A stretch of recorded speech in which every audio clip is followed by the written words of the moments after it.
Michelle, why are you giving me hand signals? I couldn't hear you. Why were you giving me little? Is Fester? Oh, Fester is coming in. There he is. I didn't know whether Fester knew that we were coming in today. I mean, he knew we were coming in. I was just wondering I had whether the same thought. Yeah, I was wondering whether Fester remembered that we were coming in today. So, Fester, I'm glad you're here because I need you to settle. I'm not going to call it an argument. I need you to settle a disagreement that Michelle and I already had this morning off the air. Welcome, everybody. It is the MJ Morning Show on this President's Day, 2026. We're live. We're not recorded today. There's not 12 songs in a row running today. No, we are live on President's Day. Typically we do work President's Day.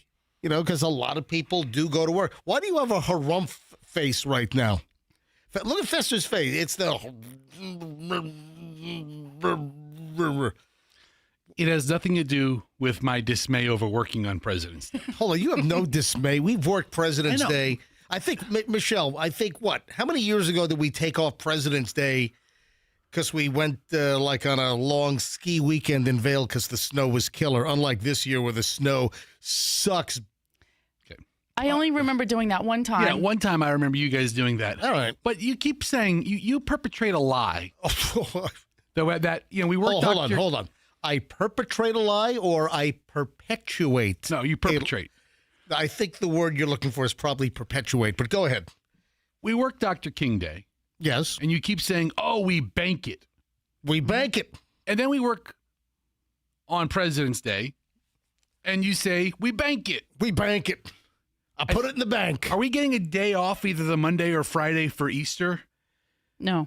Okay. I don't think that. I don't think that's a holiday. Right. Juneteenth is a holiday. Well, hold on. Don't confuse federal holidays with what are company holidays. I'm only looking at company holidays. All the federal holidays are company holidays. Okay. But then I think there are some additional days off where the company gives you like a day preceding a major holiday. Right.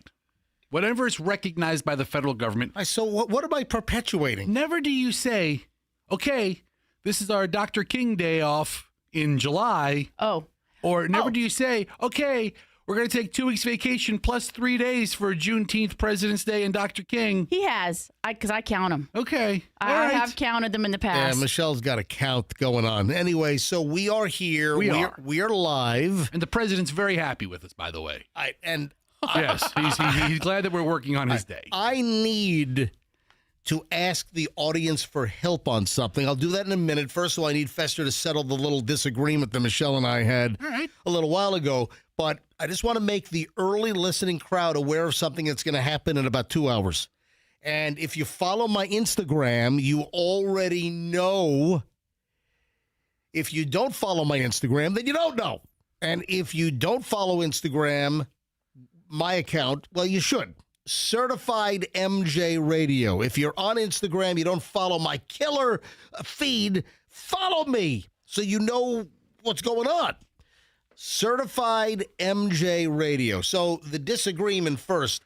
I said to Michelle as we were pulling into the parking lot today, you know what? Traffic on the Howard Franklin was pretty normal this morning. It didn't look like a very reduced traffic load because of the federal holiday, President's Day. And Michelle said, no, it was lighter. I'm like, no, it was pretty normal for a Monday. The traffic looked normal to me.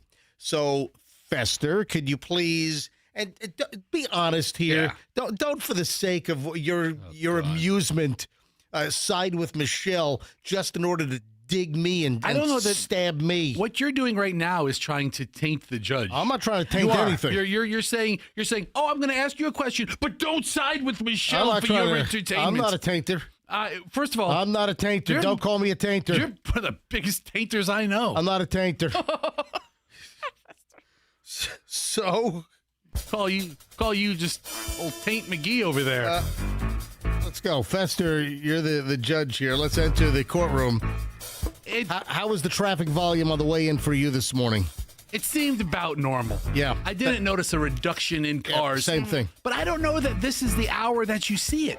That's true. Anybody who's a jobber who's going to work at 5 o'clock in the morning, President's Day doesn't mean much, but it's like the teachers Right. who are on the road in a couple of hours, Right. the banks, Right. the insurance companies, anything in retail is open today. And the parents who have to take off because they have to watch the kid who's home from school Yeah. today, they're probably going to work a little later. You leave the kid at home. The kid just turn on the TV. Yeah.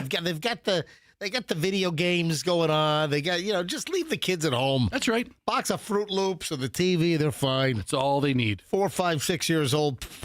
They're fine. They're They're not going anywhere. No. So, I mean, at this time of day, I think traffic was pretty normal. Yeah. So I said that. And then Michelle's like, nope. I'm like, yes. Michelle's like, nope.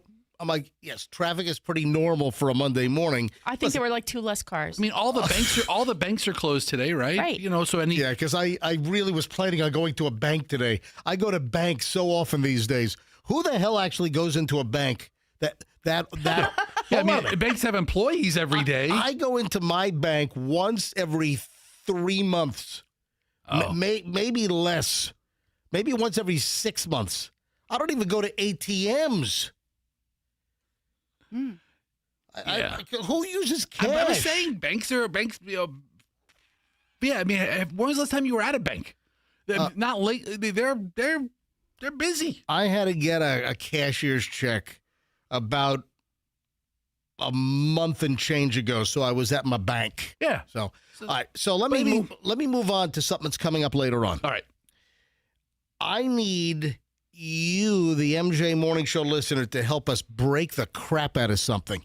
I'm a little.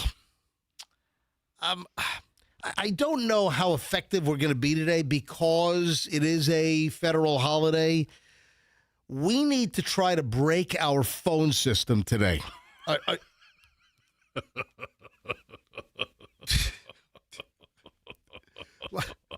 Okay. Let me explain what's going on. Careful what you wish for. All right, so we have had just a horrific time with our phone system. Our phone system, our new system, was done on the cheap. It's, we've come off of what were expensive phone lines for all of our radio stations, and we've gone to this new IP-based phone system. And frankly, it's been just a nightmare. Our phones have been breaking, and it's not just us. It's the other, how many other 4 or 5 radio stations in the building? They're all complaining. Yeah, everyone's complaining. The phones go down. We can't do contests. I can't take phone calls. It's been a nightmare since we've shifted to this new phone system. The engineers claim that we've done some new workaround and we're using some other method to get from point A to point B. There's been an upgrade, and they've challenged us. Our engineers have challenged us to try to break the system. I love a good challenge. And what it's been is the call volume has been overwhelming the system, meaning all of the calls that have been coming in to all of our radio station morning shows have been overloading, overtaxing the system and shutting it down and just locking it up. I mean, it's just a total, complete broadcast nightmare when you're a morning show relying on phones. So here's the deal. At 8 o'clock this morning, I'm going to try to do it right at 8 o'clock, so a little less than 2 hours from right now. We're going to have as many people listening call in at once. The deal is you have to overwhelm the system. Can the system handle the number of calls coming in? And I had some listener comment, because I posted a video on my Instagram yesterday. I was sitting at my kitchen table in my underwear, literally, and I do show that. And I said to my Instagram followers, hey, tomorrow morning, 8 o'clock, we're going to do a phone test and see if we can take down the system. So why are the engineers challenging this? Well, first of all, we're the only live show in the building today. Everybody else is off. Everyone else on the lazy sun is all the other morning shows, we're taking the federal holiday off. They all took the day that they are entitled to off. So the Spanish station, they're not here. No. The country station, the hip-hop station, everybody's out except for us. Do we have a traffic reporter today? There's no traffic today. Okay. So we have no traffic reports. All right. So they were like, hey, well, since you're the only one, why don't you try to break the phones? I said, challenge accepted. Deal. So at 8 o'clock this morning, we're going to have you, the listener, call in. So if you're listening now, do me a favor.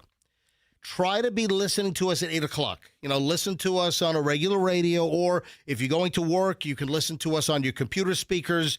You can just go to mjmorningshow.com, upper right-hand corner. You click Listen Live. You can listen to us live on your computer, on your smartphone. We're on all the apps. If you don't have the Q105 app, go to your app store and get the My Q105 app, Q105 Tampa Bay, and you can listen immediately on your phone on the Q105 app, or we're on all the other streaming apps as well.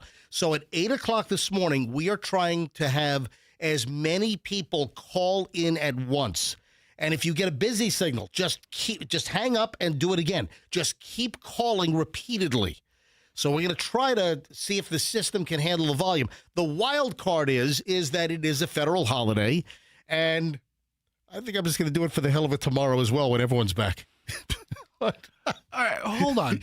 When you dial, all right, can you hold on to that thought? I don't want to get too late questions here. about the lines. All right. Fester has, and then a listener, based on my Instagram video, a listener kind of said, "Well, how about X?" And I don't want to. I'll reveal what X is. A listener wanted to know. Well, wait a minute. What's the problem? Well, I'm going to tell you what the problem is. And then Fester apparently is perplexed. He's got perplexed face on. All right, hold on. We'll get to all that next on the MJ Morning Show. If you're waiting for the Chips music and traffic, not going to happen because our traffic guy's a lazy bastard, too. He took President's Day off. All right? So 6:13 at the MJ Morning Show. Oh, my God. back, This is so bad. back in a second. Start your spring cleaning early and get an insanely...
Fester, did you place your sign? Oh my Yes. God. This is too much crap cascading right now. All right. So Fester has, I guess, continued questions on the phone system stress test where we're trying to employ you, the MJ Morning Show listener, to help us crash the phone system at 8 o'clock today with ridiculous call volume. But again, it is a holiday, so We'll be fine. There's a lot of people out there. there are still a lot of people out there. So we need you to be listening to us at 8 o'clock this morning to help us crash the phone system. All right? Or make a note, if you can't listen, at 8 o'clock exactly, we need you to just repeatedly call us for like 5 minutes. So make a note of it. If you cannot be listening to us at 8 o'clock this morning, do everything you can to make sure you're listening, because I think you're going to want to hear this. And if you're not able to listen, just make a note, set an alarm on your phone, 8 o'clock. Just start calling us at 800-990-1047. Okay. Write down the number as well, 800-990-1047. So we're going to do a phone system test. Now, if you haven't heard the latest Savannah Guthrie video she posted last night, we've got that audio in just a bit. Man, the look on her face, the desperation, man, I wouldn't wish that on anybody. I mean, I feel so bad for Savannah Guthrie as this nightmare continues. All right, so you're perplexed about the phone test. You've got a question. And then Fester apparently had an accident in his pants. No. Fester had an accident on the way up to the studio here on the second floor. Yeah. We'll get to that. As I'm watching Fester write this note out on a piece of copy machine paper, I'm like, what is that?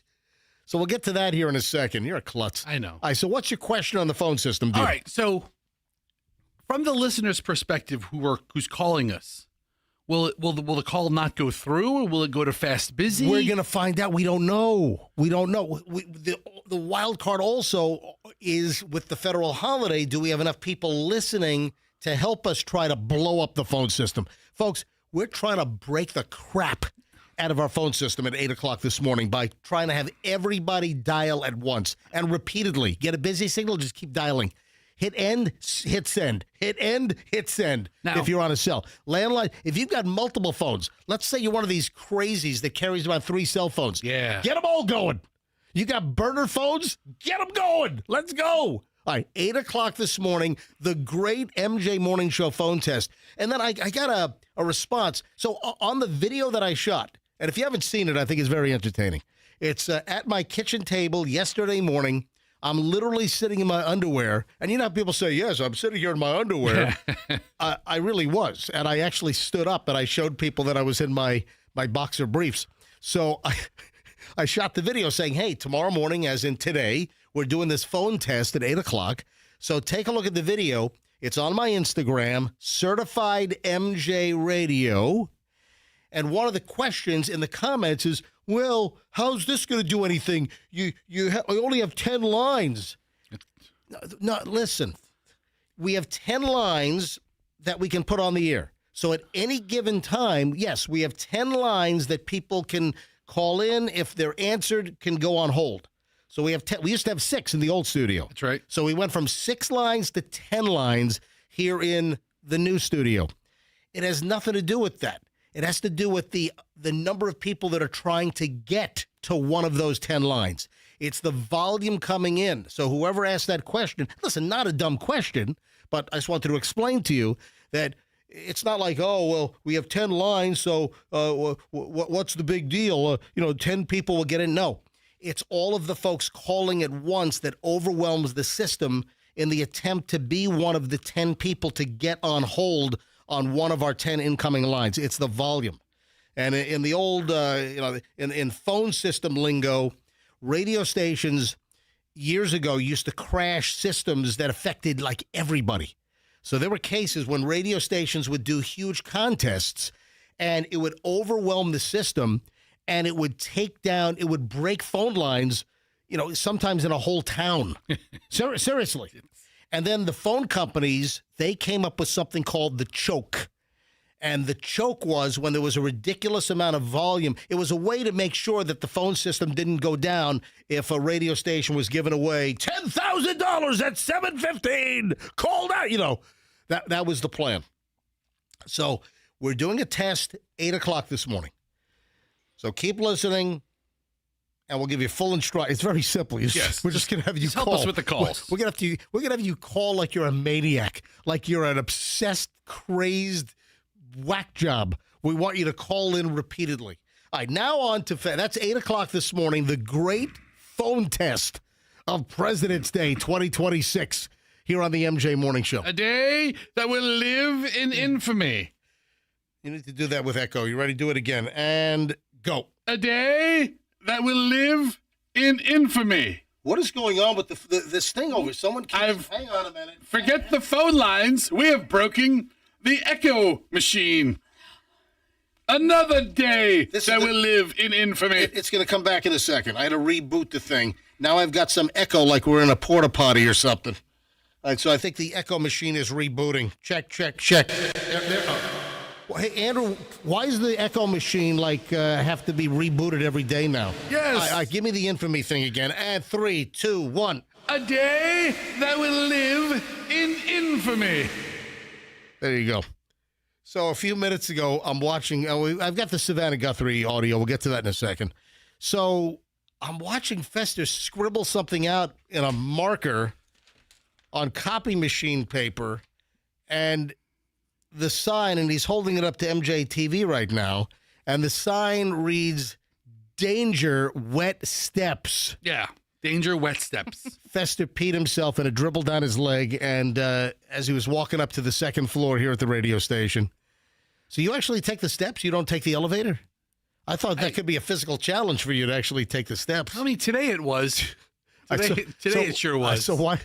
Tell everyone why. I know why. Tell everyone why the steps are wet here at the media complex. All right, as anybody who watches us on MJTV, you may notice in my little broadcast area here, I usually have a large cup of beverage. Either it's like my Bucky cup or a Yeti cup, or usually it's like a Circle K cup that I recycle. By the way, Michelle dragged me to Red, White, and Blue thrift shop. Oh. Yeah, I wanted to do something. On Saturday, and Michelle said, "Oh, we'll be close by. Does that mean that we'll be able to go to the thrift shop?" I'm like, okay, fine. I'll tell that story later on about our little thrift shop venture on Saturday. Yeah. But at the thrift shop, I saw one of the Buc-ee's travel cups Ooh. on the shelf, and I was like, should I get that for Fester? I already got one. Yeah, already got that's what I thought. So I already got all right, so tell everyone what you did walking up to the studio this morning. We're on the second floor. So we're on the second floor. There's like what? My name is Luca. I live on the Second floor. Yeah. All right, go ahead.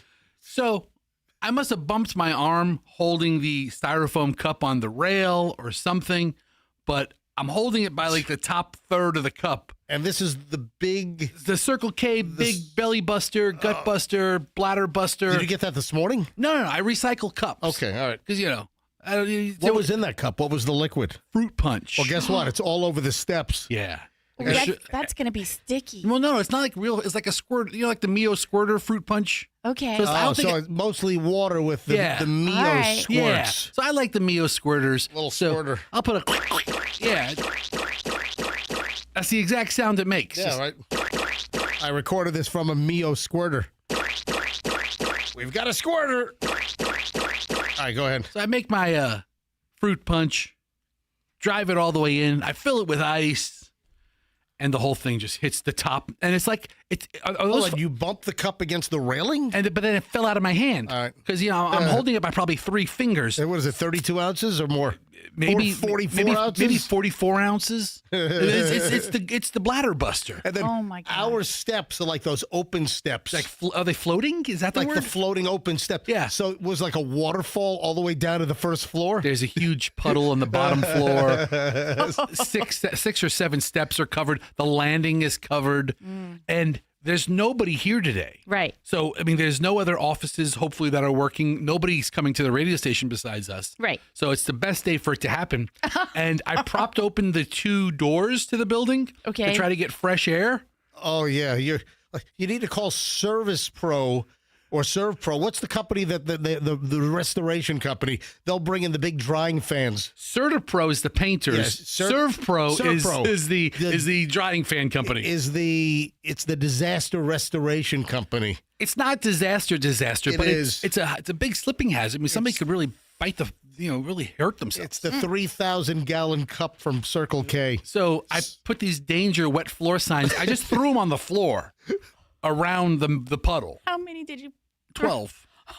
And I have them on steps. Hold on, you have 12 danger wet steps? Yeah. Sign. You can't not see this. I have a couple coming out of the building, although nobody's in here except for the 4 of us. Tell you what, so Fester has an overwhelming concern about the well-being of people in our building that nobody does a huge slip and fall deal. If it dries, and then it should dry in the next. What'd you say, Andrew? Oh, yeah, the lawyer's office is right below it. Right at the steps is the lawyer's office. I know. I'm very concerned. He seems like a really nice guy. I hope he doesn't sue me. No slip and falls. So, but anyway, hopefully it dries by the end of the show. That's the deal. All right. So before we take our break, just for the early crowd, I wanted to play the latest from Savannah Guthrie. Man, God, I can't even imagine what the heck she's going through. Plus, there's chatter now that she may never go back to the Today Show. All right, here's Savannah Guthrie, the latest plea, this posted last night. I wanted to come on, and it's been 2 weeks since our mom was taken, and I just wanted to come on and say that we still have hope, and we still believe. And I wanted to say to whoever has her or knows where she is that it's never too late. And you're not lost or alone. And it is never too late to do the right thing. And we are here. And we believe. And we believe in the essential goodness of every human being. And it's never too late. Except for the one that stole Mom. I mean, she just sounds beaten down, defeated. I feel so bad for Savannah, her family. What a freaking nightmare. So obviously I wanted to play that so you could hear it. We'll get into that in much more depth. I want to analyze a couple of things later on. There's really a large pile of new stuff that we will get to on the Savannah Guthrie deal a little later this morning here on the MJ Morning Show. Stand by. The early morons in the news on President's Day. Yes, we're live today. We're not one of the lazy-ass morning shows that took the day off. No, we're here live on President's Day, and the morons in the news are next. If you're buying a diamond, especially these days, it can be a major challenge if you're not careful. You could grossly overpay, get ripped the bleep off, or get sold an inferior cut stone that doesn't have the sparkle that you're looking for. That's why I tell everyone to skip the corporate chain stores, the online retailers, the mall stores, and go straight to International Diamond Center. IDC is local. It's a family-owned business. Florida people who stand behind what they sell. 4 decades of stellar reputation. IDC's experts guarantee you'll get the best diamond, the highest quality, fully certified, and this is a price that's going to be guaranteed anywhere in America. No tricks, no inflated pricing, no cloudy, crappy diamonds filled with inclusions, no cutting corners, just the diamond you can be proud to wear or proud to give to your loved one. Florida's direct diamond importer is IDC, hand-picked diamonds. It's IDC. I trust them. You can too. International Diamond Center, IDC, Tampa, Clearwater, Lakeland, Sarasota. Tell them that MJ sent you. As February ticks on, do not let the great Banco February to mid-March promotion slip by you. And that is the free Windows. I'm not talking about like Microsoft Windows 11. I'm talking about actual Windows here. Get free Windows with qualified garage doors. All right, here's the deal. Put in a new garage door. It's going to make your house look better, increase the curb appeal. Also, did you know that a garage door will change the look of your home for the positive and, on average, get 194% ROI, return on investment, on your new garage door? So right now, if you get a brand new Clopay door from the Modern Steel, Coachman, Canyon Ridge door, they've got all kinds of styles. The windows will be absolutely free. Banco, take advantage of this. It expires on March 14th. Any service you need, broken spring, anything wrong with your garage door opener, want a new opener, state-of-the-art openers. The technology these days, fantastic.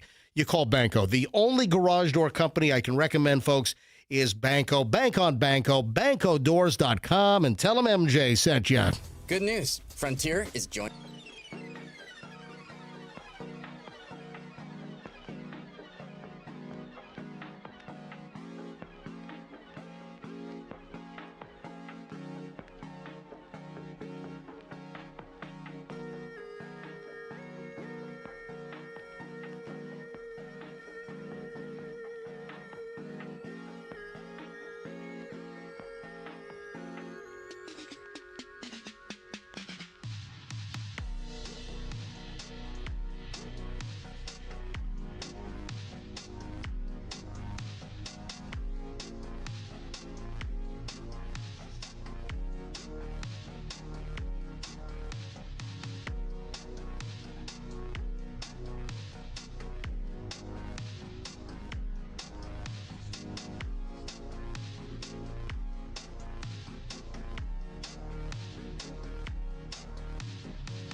great President's Day, morons, at 6:42. Don't forget the great phone test. We're going to try to break our phone system at 8 o'clock this morning. We need you to help by calling in to try to overwhelm the phone system with a phone system stress test. So just make sure you're listening to us at 8 o'clock this morning for full instructions. If you ever wanted to be part of something big, this is it. Yeah. This is it. A life-defining event. Everybody wants to be part of something, making a difference. Yeah. This is it. This is it this morning, 8 o'clock. Make sure you're with us here on the MJ Morning Show. I think we did this story originally. The person that wandered into a Dollar Tree freezer and then died? Didn't we have this? Yes. We did this, a month ago or so? Or It seems like it was, I think I seem to remember it from last year. Yeah, all right. This is also a local-ish. This is a Florida story, and there are more details out. But then we have a lawsuit that's been filed. I'm like, how the hell is this the Dollar Tree's fault? And Fester, you love the Dollar Tree and Family Dollar. And I do. Dollar Tree's always been my favorite, though. Yeah, Dollar General. But this store, this is your favorite. Dollar Tree's your favorite. Yeah, if you could lock me in one store for the rest of my life, it's Dollar Tree. So Really? Oh, yeah. A woman who has been described as a tourist was found naked and deceased inside a Dollar Tree freezer. She, according to the postmortem, she was absolutely plastered. She was drunk. So these details came out last week, and her family is now suing Dollar Tree for a lot of dollars. It's a lot of little items. They're trying to shake the Dollar Tree for $50 million. $50 million? 50 million. Helen Maciel Garay Sanchez, a 32-year-old anesthesiologist. So she's a doctor? Well, was. Okay. And mother of 2 children, was visiting Florida from Nicaragua, was found dead inside the walk-in freezer of a Dollar Tree down in Miami back in December. Yeah, it was a little over a month ago. It was last year, because we talked about this. Detectives ruled out foul play. New toxicology showed that she had a blood alcohol level of 0.11, which, I mean, that's not, granted, it's about 0.3 over the legal driving limit of a 0.08, but don't be fooled by that, folks, because you can still get a DUI even if you're below the 0.08. But this is nuts. So she was an anesthesiologist? I wonder if anesthesiologists make as much money in Nicaragua as they do in the U.S. You know that anesthesiologists can make up to $1 million a year? Yeah. I mean, their anesthesiology, man, that's a jackpot medical gig. A lot of anesthesiologists make a whole lot of money. So she's dead in the Dollar Tree freezer, and now the family's trying to sue Dollar Tree, saying they were negligent. How the hell are they negligent if she wanders into Dollar Tree drunk, stumbles into the freezer, and Dollar Trees have freezers because they sell food items, and they've got They cheap have a frozen food section. frozen foods, right? Yeah. But, I mean, is it their nightly protocol to check the freezer for wandering people? I mean, you got to figure, they have a checklist to shut the store down. Mm-hmm. Sweep the floors. Check freezer for drunk customers from Nicaragua that are anesthesiologists that decided to put themselves to sleep through hypothermia. I mean, is this just a cash grab that hopefully they settle? Well, it sounds like a cash grab. I mean, how's this Dollar Tree's fault? I mean, Dollar Tree's going to settle for $5 million just to make it go away, and it's going to be more money than they've ever seen in their lives? All right, so the cause of death was ruled as environmental hypothermia with ethanol, alcohol, a form of alcohol, as a contributory cause. Sanchez from Nicaragua does not appear to have bought anything inside the store before she wandered into the restricted employee area and into the freezer. I mean, so how is this Dollar Tree's fault? Put me on this jury. Put me on this jury. I've been to many Dollar Trees all around the country, and they all clearly state employees only by the back. Yeah, the Can't freezer. go into stockroom. So they say the freezer door was not blocked. So she wandered into this restricted area, into the freezer. An employee found her dead the next morning next to some off-brand janky frozen pizza stock. Wouldn't it be an OSHA? I don't know about that. Wouldn't it be an OSHA violation if it was blocked? I mean, it doesn't make sense. I don't think it's an not- OSHA violation. I think you can't block doors. You can't block a freezer. So, Miami police initially said it was unclear what the mental state was of the woman at the time. They weren't sure of her state of mind, wasn't sure if she intentionally went into the freezer. Ooh. Anyway, the family has filed a $50 million lawsuit against Dollar Tree, the store manager. They say the store failed to protect shoppers from foreseeable risks and harm. Wandering into an employees-only area, walking into a freezer, which obviously you'd be able to get out of. It's not like, you can walk into the freezer and you can't get out. A lot of these freezers, all these freezers now have to have some way to get out. All kinds of emergency mechanisms. And listen, this is a grab.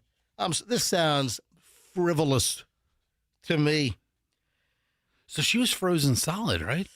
Well, as much as you can freeze from the closing hours to being found in the morning. That's a good point. I don't know if it was as deeply frozen as Carbone in the back of that meat truck in Goodfellas. He had to have been in there for a couple of days. He's like a sickle, icicle.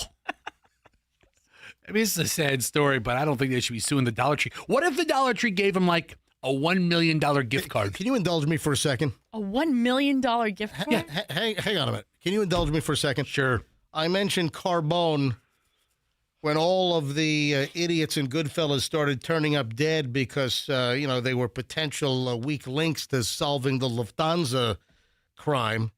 And, that Lufthansa crime was big. That was 5 million, 6 million, 7 million. Nobody knows how much money was taken. Lufthansa at JFK Airport. Jimmy! Anyway, indulge me for one more second. One more second. Carbone frozen in the meat truck. The music being repurposed on the podcast that we don't have clearance for that. Yeah. So all of this has been exclusive to you, the actual live listener or viewer, but it's going to get cut out of the podcast in MJTV. Ah, you lucky bastards. Snippety snip. It's like a radio circumcision. All right? Okay, you want me to get cleanly back in? And we're back! Okay. So what if Dollar Tree gave them $1 million gift card, though? I'm back to that. Yeah. One plastic card with $1 million on it. Get whatever you want. That's a lot of shopping. I mean, it's a lot of shopping. A lifetime's worth. All I'm going to say is put me on this jury. Put me in, coach. I'm ready to play. All right. The suit also alleges that the manager had been told the mom was missing and hadn't been seen leaving that night, saying staff should have taken action to find the customer was missing and unaccounted for. Who knows what anyway, that just sounds absolutely ridiculous to me. That's how I want to go, by the way.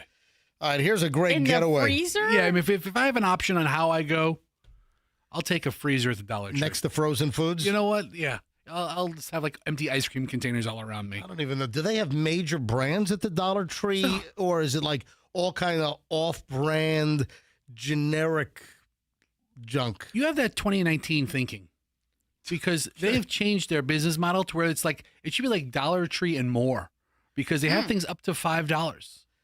I think they have a $6 table. Okay. So wow. They have some well-known national food brands because Okay. they sell like a package for like $4 or $5. Okay. Yeah. I'm just saying. It's a good Okay. trip. It's a good trip. You ready for this, brain surgeon? Serial shoplifter has been sentenced after trying to flee Walmart in a motorized scooter. I mean, how fast can you keep? That's just the wrong machine for the job. I mean, come on. Have you ever taken any of those scooters out like for a drive in the parking lot or anything? No. Well, no. Yes, I did. Remember, I shot video. I was at an Aldi. Aldi. Yeah. I shot video at an Aldi because I didn't have a quarter for the shopping cart. and there was one of the motorized scooters with the basket in the park. I just took that. Yeah. And I just, and then Julian was with me. He was embarrassed to hell. And yet he still took video of it. Yeah. Listen, they don't move quickly. A serial shoplifter has been sentenced for stealing $427 worth of merch and then fleeing from a Walmart in the Villages news. Violet Rose Gardner. You're turning violet, Violet. 59 of Lady Lake pleaded no contest last week. Sumter County Court, felony charge of theft, placed on probation for 3 years, ordered to perform 80 hours of community service, ordered to serve 20 days in jail with credit for 20 days already served. Yeah, she was riding in a motorized shopping cart on October 14th when the loss prevention officer saw her stuffing merchandise into reusable shopping bags. Then she was, I guess, caught just driving off in their motorized scooter. Just blow right through the entrance door, Yeah. right past the receipt checker. Yeah, this lady's got a problem. Then in 2024, she was in a motorized shopping cart at Home Depot, and she was arrested for shoplifting there. What kind of getaway do you expect to make on a little motorized shopping cart? I think most people can run faster than that car. Yeah. Oh, absolutely. Does she have a legitimate handicap? Is that what she's? Well, I don't know. Is she but like a stumpy or something? either that or she really likes motorized shopping carts. Walmart, Home Depot, you name it. All right, morons in the news on the MJ Morning Show. 7 o'clock hour rolls next. We're just about an hour away from the great break the crap out of our phone system test, of which you can be a part of, ladies and gentlemen. We'll give you more details on that coming up. We got a lot of stuff. We are live today. It's President's Day. We're not taking the day off. We're live here. It's MJ, Fester, Michelle, so stand by. Back in minutes. If you don't know about Genesis of Tampa and the brand new location now in Tampa, in Hillsborough, then let me educate you. Yeah, there was a time not long ago, like just 6 months ago, that there was not a Genesis dealer. Can you imagine? Every single major car brand dealers all over the place here in Hillsborough in the Tampa area, but Hillsborough County did not have a Genesis dealer. You know, they had to go to different counties, but now that's changed. And listen, this is to your benefit. You have another way to shop, compare, have a great experience. And that's at Genesis of Tampa at 275 and Bears. Now, this is a really, really big month. And you can still cash in on the President's Day, gift card deal. So if you buy a vehicle today, if you buy a Genesis today, buy or lease a vehicle today, you'll get a $500 gift card to shop at Amazon. $500 Amazon gift card if you buy a Genesis today. You can also test drive, and get a free Mardi Gras T-shirt. How about that? Nice. Genesis vehicles are fantastic, folks, and Genesis of Tampa's here for you. 275 and Bears. Technically, it's Bears in Nebraska. Check them out, genesisoftampa.com, and tell them that MJ sent you. When you have any issue with your air conditioning, you call Air Rescue, formerly Plan B. Just the new name for Plan B air conditioning is Air Rescue. Same ownership, the same amazing, courteous service. They are honest. They have integrity. You know, you've got some air conditioning companies out there where they know that the customer, they don't know jack about the AC and, what's involved. They can make them anything, overcharge you, sell you parts you don't need. Listen, that's not going to happen with Air Rescue. Just honest. Kenny, the owner, is just a great friend of the MJ Morning Show. If you mention me, you mention MJ to Air Rescue, boom, 10% off. Right now, there's 0% financing on high SEER new air conditioning systems. They put in a Daikin for me recently. I had one of my zones go out in my house. Fantastic. It's airrescue.com. Mention me, MJ. Airrescue.com. If they're not there when they say, you don't pay the diagnostic fee. 888 never wait or airrescue.com. Tell them MJ sent you. Let's go. Start your spring cleaning early and get an insanely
All right, 7:02 at the MJ Morning Show. MJ Fester, Michelle, live on President's Day. It's not a best of. We didn't, cheap out. We didn't, get all lazy on you. Nope, live show on President's Day. I think we're probably the only live show, like the regular crew.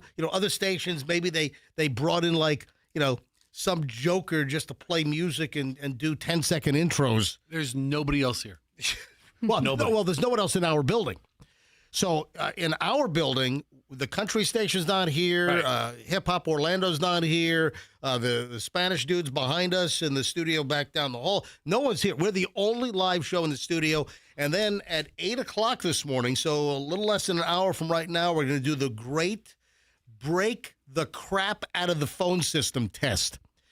And if you ever wanted to be part of something big, this is your opportunity. You get a chance to help us break the phone system because the engineers, with no other stations in the building doing a live show, they want to see if the phone system and the changes that they've made, because our phone system has been a disaster. It's been breaking every day virtually, and they've made changes and improvements, and they want to see if we can have so many listeners call in at the same time at 8 o'clock to see if the system goes down, if we can crash the system.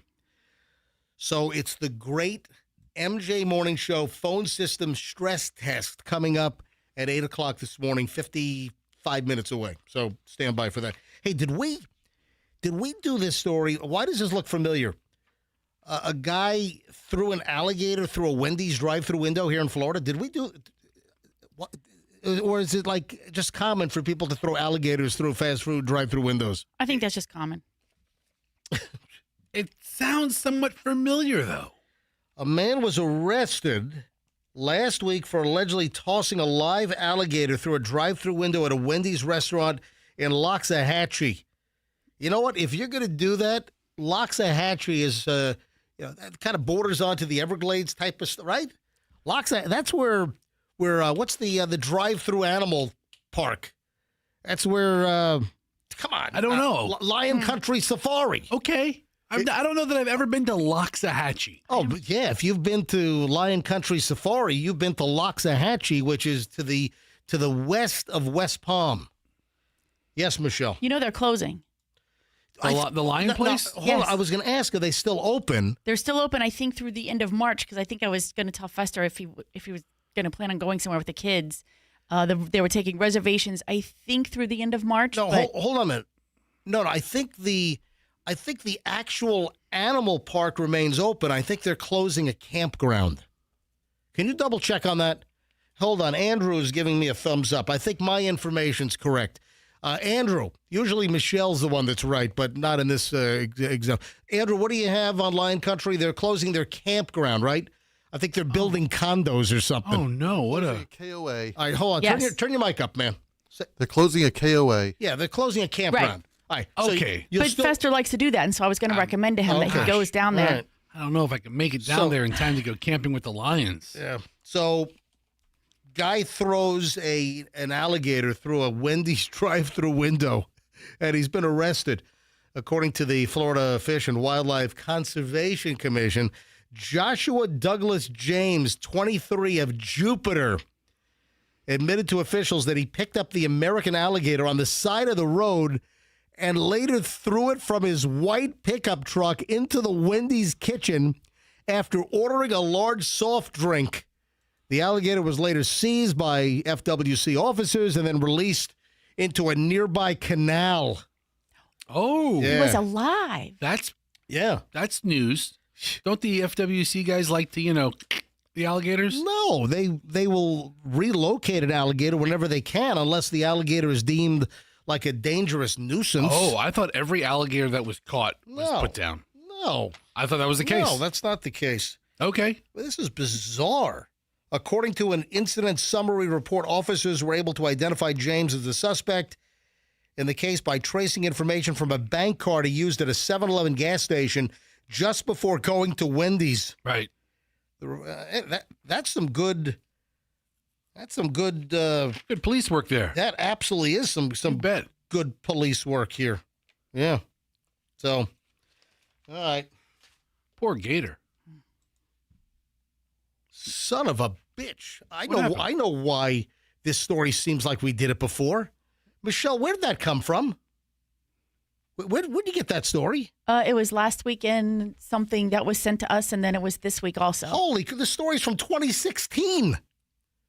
I'm just looking at the stories from February It happened in October of 2015, and the story is dated February 9th, 2016. What the hell? So is he just sentenced, or is that No! the whole thing's old? The whole freaking story's over a decade old. How the hell did we end up with that? No wonder why I it don't sounds know. familiar. The damn story's 11 freaking years old. So it's making the rounds again. Why? I'm looking on an online post Yeah, from Pubity, which is some aggregator for old news headlines. I don't know. Oh, son, I knew this sounded familiar. And it says a man was arrested for allegedly tossing a live alligator, and they're Yeah. presenting it as it happened now. They're not giving any dates for points of reference. Man. All right, so then this thing, guess what? It got picked up by one of the news aggregators. Yeah. You know what? I knew this thing sounded familiar. Yeah, this guy's getting a second life. All right, never mind. It's getting The story's getting a second life. I mean, it's getting revived. Never mind. You want other stories getting a second life? What that? With the Olympics, the Winter Olympics going on? yes. Oh, not the condom story. Is that the one you're going to bring up? No. Oh, which one? The French skier Yes, who got the- racked in the junk. Oh, yeah. I showed it to you last week. Remember, it was on X, and I was like, "Oh my gosh, look at this!" And it didn't have a date or anything. And they presented it like it just happened. Right. And I'm like, oh my God, this guy, I think he's competing in this Olympics, but this Oh, happened okay. in 2015 at like some world Right. showcase event. Right. And this guy comes around this blind curve on the Yup. downhill slope. Right. Oh. And then he hits one of the gates, which Yeah. are like the flags that the downhill skiers have to zip around. And a lot of times, they touch him with their shoulders. Yeah. They nail him. And this guy, cut it a little too close, and he ends up getting the pole right in the junk. Yeah. And then So how long ago was this? When did that happen? I saw it over the weekend. I do a little more research because I didn't really see it on NBC or anything. It happened in 2015. Yeah. And it's this video is getting resurrected and has a second life. Hey, we have a theme here this morning. We're only doing stories that are 10 or 11 years old. That's perfect. So it's At those people who are listening today, all right, it's the day late and a dollar short segment here on the MJ Morning Show. No, but we recognize, so the downhill skier just catching the flag right in the crotch. I mean, he whacked his wang, man. Right. So it's getting repurposed. And he audibly cries and Oh, yeah. howls. Hang And on. Andrew actually pulled the audio on this. So hey, you want to hear some? So those are people on the sidelines feeling the guy's pain. So this is also getting repurposed since the Winter Olympics are on now. And the video, it's popped up in my feed as well. And if you're not observant, you think that, oh, this just happened in Italy. No. The skier whacking his junk, that doesn't sound right, into the ski gate, the pole with the flag, that actually happened like 10 years ago. It was at a... maybe more. No, Andrew said it was 10 years Okay. ago. Yannick Bertrand Yeah. is the skier. Yeah, and Not that matters. He's but a French dude, right? we. All right. So listen, here's the actual audio from 10 years ago. Now it's the Frenchman Yannick Bertrand. Through the S-turn. Yannick Bertrand.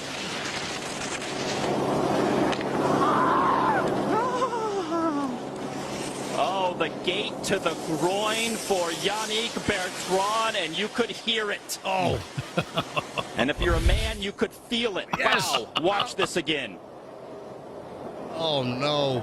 Oh, the Frenchman. Oh, Oh, monsieur. Wow, the boys took a beating on that one. This is the best announcer of all time. I don't know who that is, but he's great. is that real? Was that a real... Andrew says that was actually the real announcer during... which Olympics was that? Where the hell were the Olympics, I Andrew? don't think it was an Olympic. I think it was like a world showcase or something. Was it not the Olympics? So you think it was just some some winter games Yeah, it's some that were not the Olympics. skiing event. Resurfaces on X during the. Actually, it was 2007. Yeah. Okay. So he was even Yeah. older than that. All right. And it was just like a skiing tournament. So he was an Olympic skier that was in another tournament, and he got whacked right in the boys, right in the wang by the It was gate. the 2007 World Cup Super G race in Kvitfjell, Norway.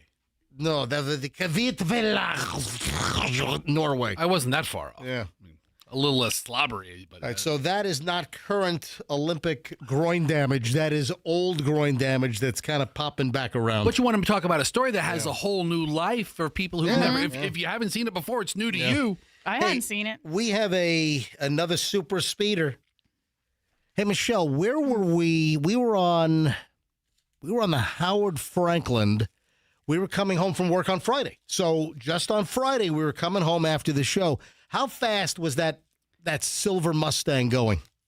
I mean, I'm really bad about that, but he must have been going like almost 100 miles an hour. 'Cause he just like flew around us, and then he was like almost disappeared. Yeah, this is 10:15.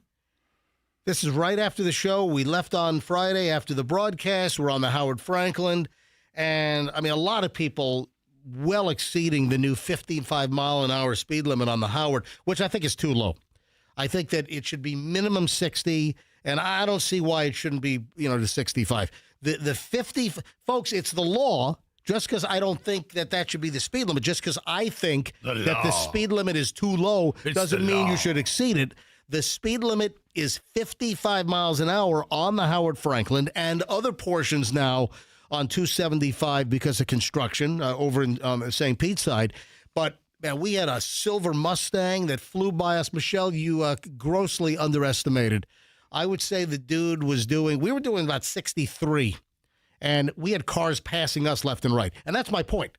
The point is, if you're doing 55 on the Howard Franklin, you're more of a danger than if you're doing 65. I mean, the slower speed, the cars that are gumming up the works, it's more of a danger going too slow. I'm telling you right now. You have my vote. But still, you got to abide by the freaking speed limit. So we're doing 63. We're getting passed by most cars. And I'm sitting in like the right or the lane number 3. And then here comes a Mustang weaving in and out from lane to lane. He used all 4 lanes within my observation. And he was doing, I would say, $120, 120 miles an hour is what I would guess. And, FHP has been working the bridge a lot since FDOT lowered the speed. Also, TPD. I've seen a TPD pickup truck probably 2 or 3 days last week pulling over cars. So you got TPD and FHP that are working the bridge. So listen to this one. Here's another super speeder on the Howard Franklin Bridge.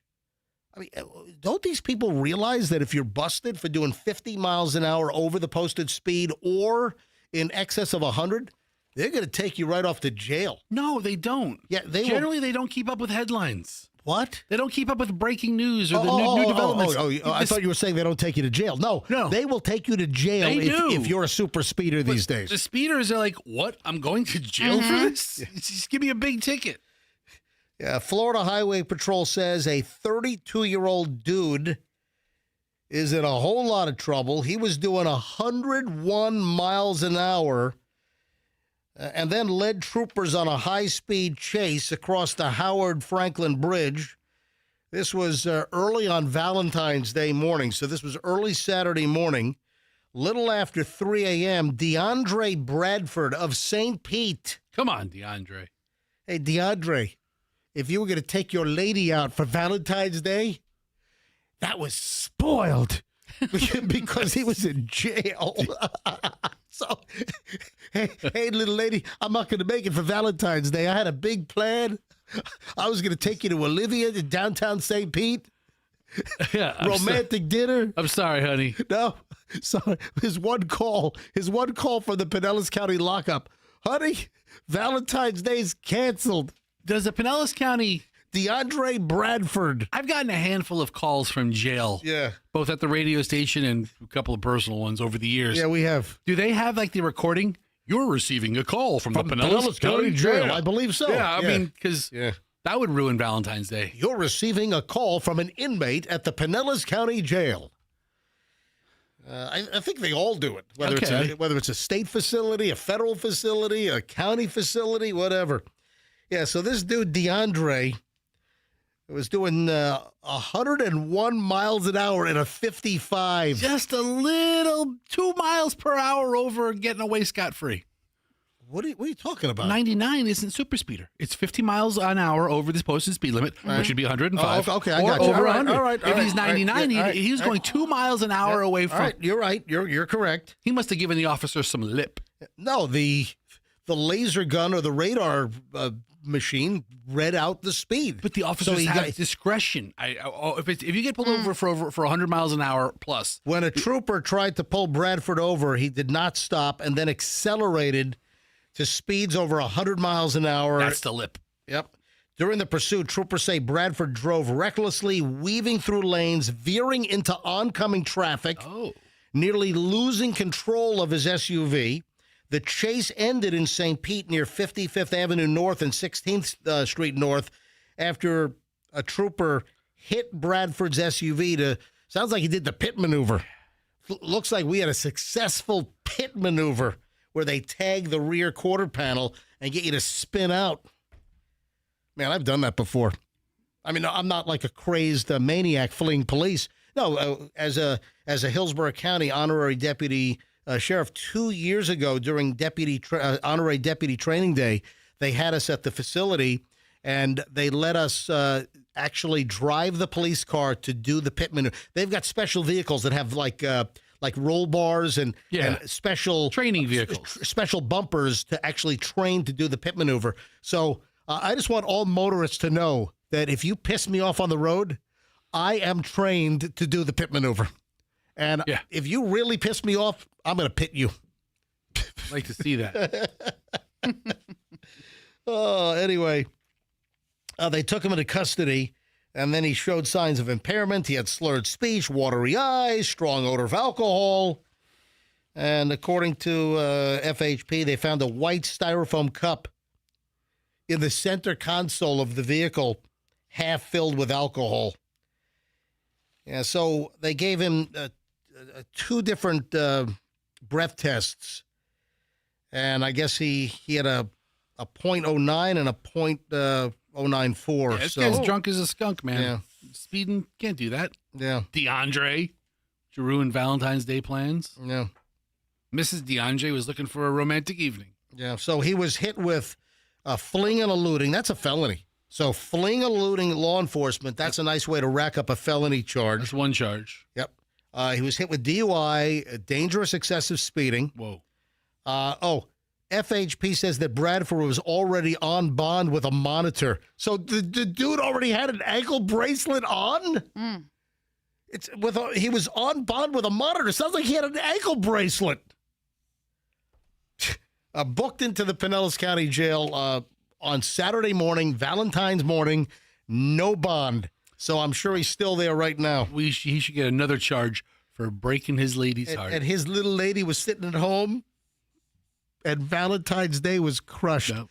Couldn't give her the little Whitman's heart sampler box of chocolates that he bought at CVS. Yeah. Those are good. By the way, those are on sale now. Yeah, they're 50% off. Now's the time to buy it. It is. I'm getting Michelle her Valentine's gift today. Oh, you're lucky. You're a lucky lady, Michelle. Yeah, I'm getting your chocolate sampler, your little heart-shaped box for 50% off. Just call me 50 Cent. Okay. 50. Call me 50. All right, 7:21 at the MJ Morning Show. When we get back, we do an hour and 20 minutes of non-stop MJ. All right, we got to talk about the virus. Yeah, so just some really interesting, virus information. Just how long do viruses linger? This is good information that you can use. The latest on the heartbreaking Savannah Guthrie story, the latest video that she posted last night. I mean, there's a lot of weird crap going on here, folks. We're packed. Do not miss the next segment because we go for an hour and 20 minutes nonstop. Oh, and 8 o'clock, 40 minutes from right now, we're going to do the Great American MJ Morning Show bust the hell out of the phone system stress test.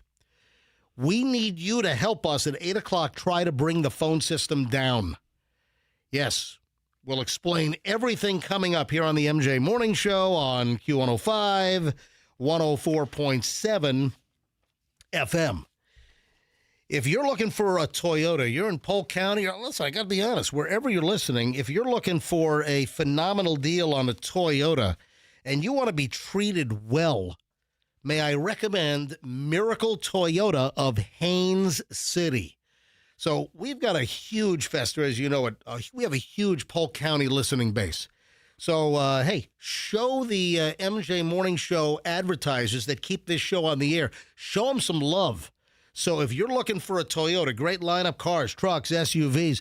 If you're looking for Toyota, I want you to head to Miracle Toyota in Haines City.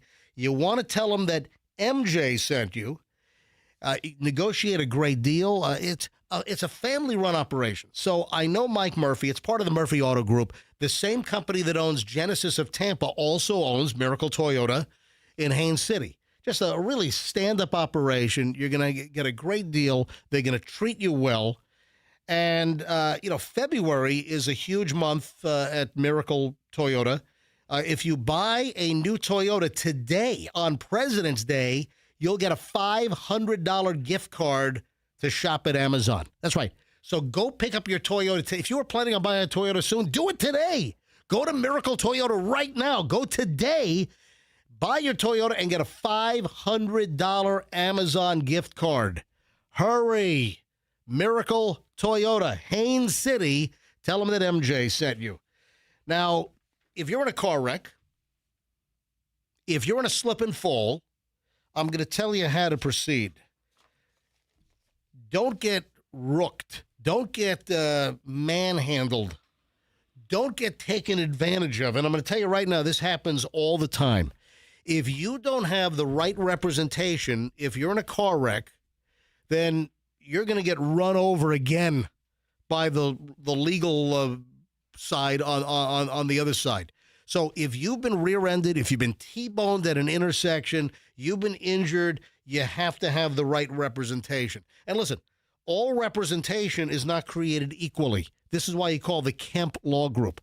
So if you're just minding your own business and some reckless maniac, and they're out there constantly, folks, every single day I see these reckless morons on the road. And if they hit you, you deserve to recover, and you need the Kemp Law Group. Accident or fall, you call Kemp Law, KempLaw.com, and tell them MJ sent you. Sell your home with the guaranteed offer from Mark Spain Real Estate and choose when you want to move. There are no show.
The Savannah Guthrie latest video plea, again, heartbreaking. We played it last hour. We'll play it again in this long segment, as well as just a long pile, more gloves, a Range Rover, the sniffer they're apparently rolling. I mean, there's just so much stuff as we're now over 2 weeks with Savannah Guthrie's mother missing, chatter that Savannah may never go back to the Today Show, that this is it, that she's broken.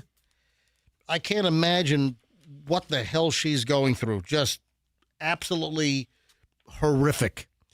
Fester, Valentine's Day, I guess you were at the night parade in Ybor. Did you bring Allison, or you just you hosed her for Valentine's Day? Well, two things. Yes. Two things.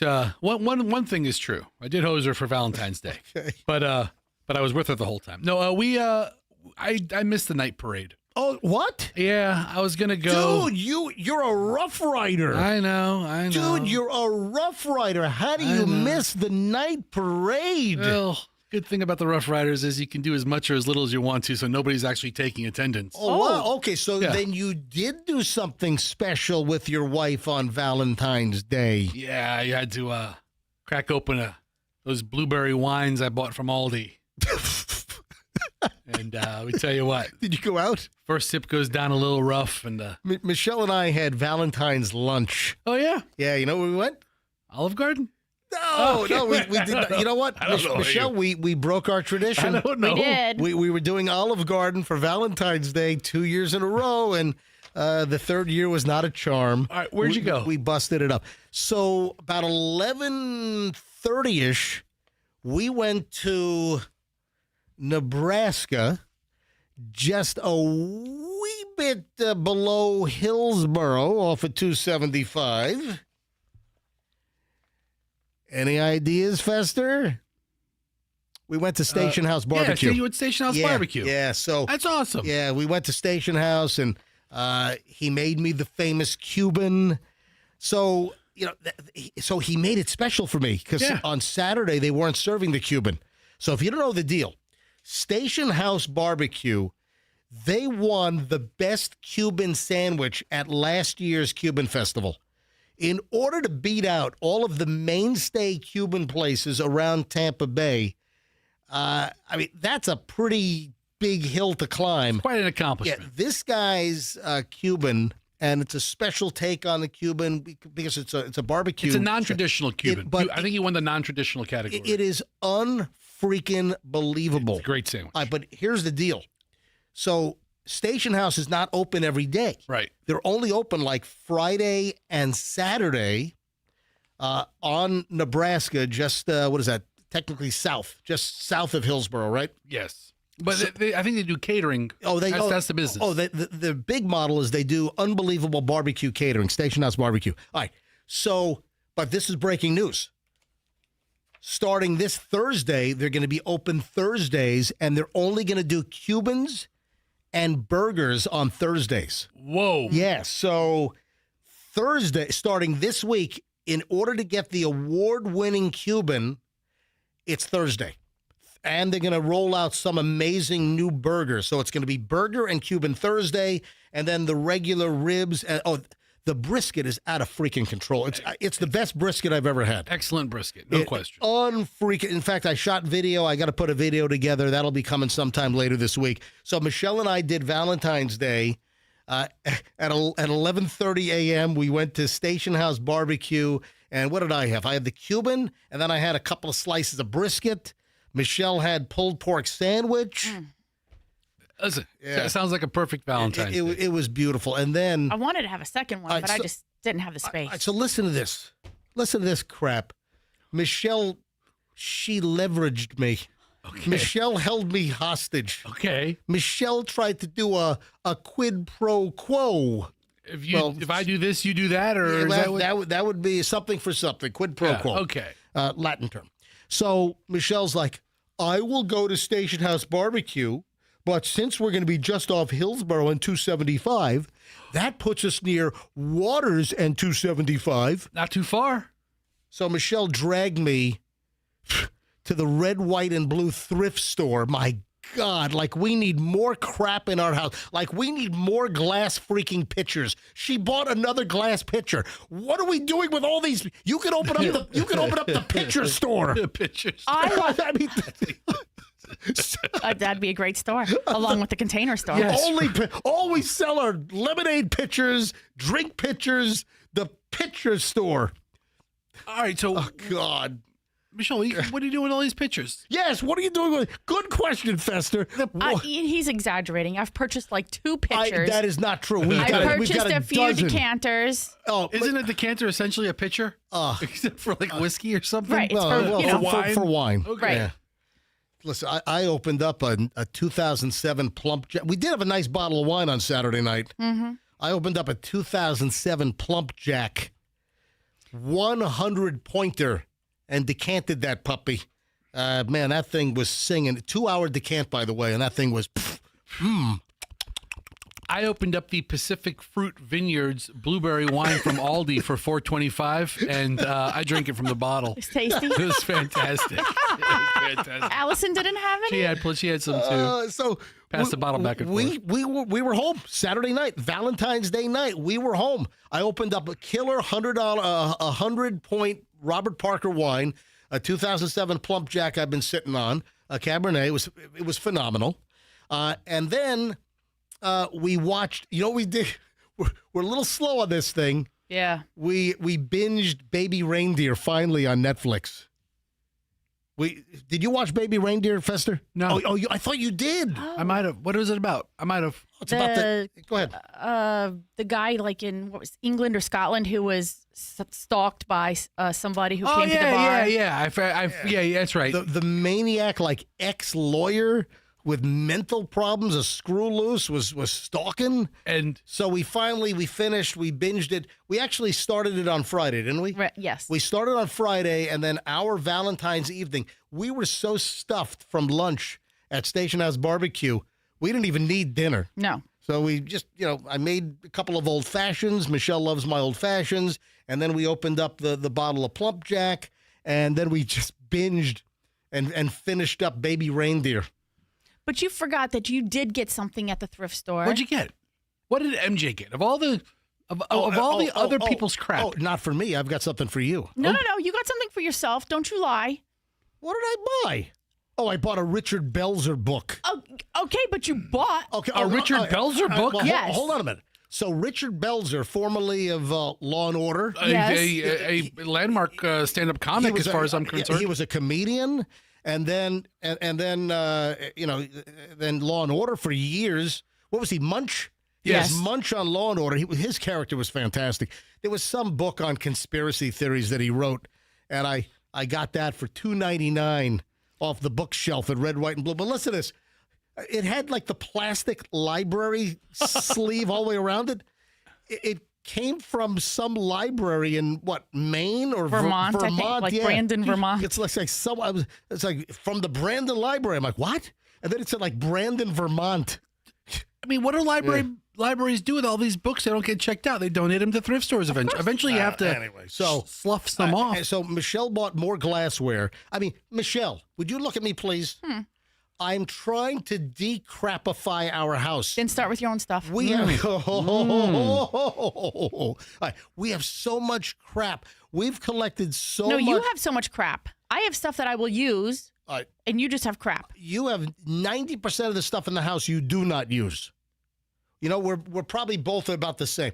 We're trying to decrapify, and Michelle is on this thrift shop binging where she's just bringing more crap in. I'm trying to get crap out. Michelle keeps going and bringing crap in. I'd like to see when you actually try to get crap out. Yeah, that's a good point. I'm gonna start clocking that. You know what? That's like zero time. I need to do an MJ garage sale. I'm the one who actually has gone in and cleaned out the closets and done that kind of stuff. I'm going to do an MJ lawn sale, yard sale. No. Why not? No, that's not happening. That's a miserable experience. Why is it that would be huge. No. We clean out our house and you get a chance to buy crap from MJ and Michelle's house? No. 33 years of marriage nearly? No. You're inviting the kooks. Yeah. Well, I don't do it at my house, actually. Yeah, I just set up and You know what? I find a house not far away. That's for sale. I find like some for sale house that no one's in there, and I just set up there. Find a house of an athlete who was just traded. Oh, hey, there are a couple of those. That's great. Lightning sends this guy to Ottawa. We're in his front yard the next weekend. There we go. Oh, and then quickly before I move on, Friday night we went to see T.J. Miller at Funny Bone. How was that? It was great. I like the guy. I love this guy. And then I shot a video. The kids loved it, by the way. You know, Julian and Chloe are like, oh my God, the video is epic. Yeah, if you didn't hear the story, we had TJ Miller on the show last Wednesday, prepping and prompting and promoting his appearance. So TJ Miller he was Erlich Bachman, one of the best TV characters ever. He was Erlich Bachman in Silicon Valley, the HBO series, and he was the best character ever on Silicon Valley. He was in Deadpool. He was in Underwater. I mean, he was, I guess, the Ranger in Yogi Bear, the live-action animated deal. So TJ Miller, very funny guy. If you don't know the name, you'd recognize the face. So we go to see him. He was doing stand-up at the Funny Bone, which used to be Tampa Improv. It's right at Central Ybor. And he was great. We went to the 7 o'clock show on Friday night, and he was super. And then after the show, we hung with TJ for a minute. We shot a quick video, and kids think it's epic. Because if you didn't hear the story, unbelievably, we were looking at an apartment to buy. This is a year ago, Michelle? A year and a half ago? Yes. We're looking at an apartment in Manhattan. I don't want to give the exact place, but nice place, lower side of Manhattan.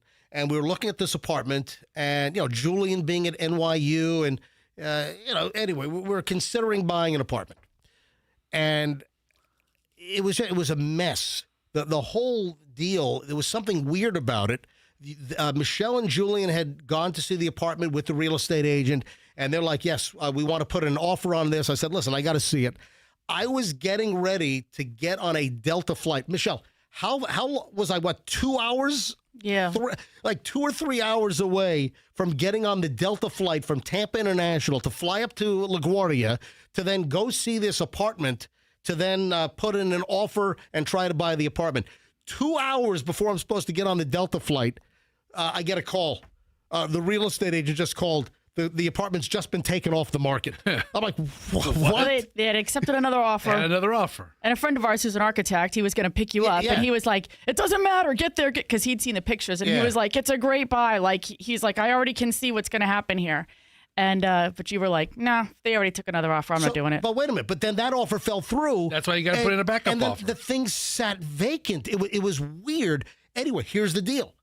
It turns out that T.J. Miller and his wife, Kate, they live in the building.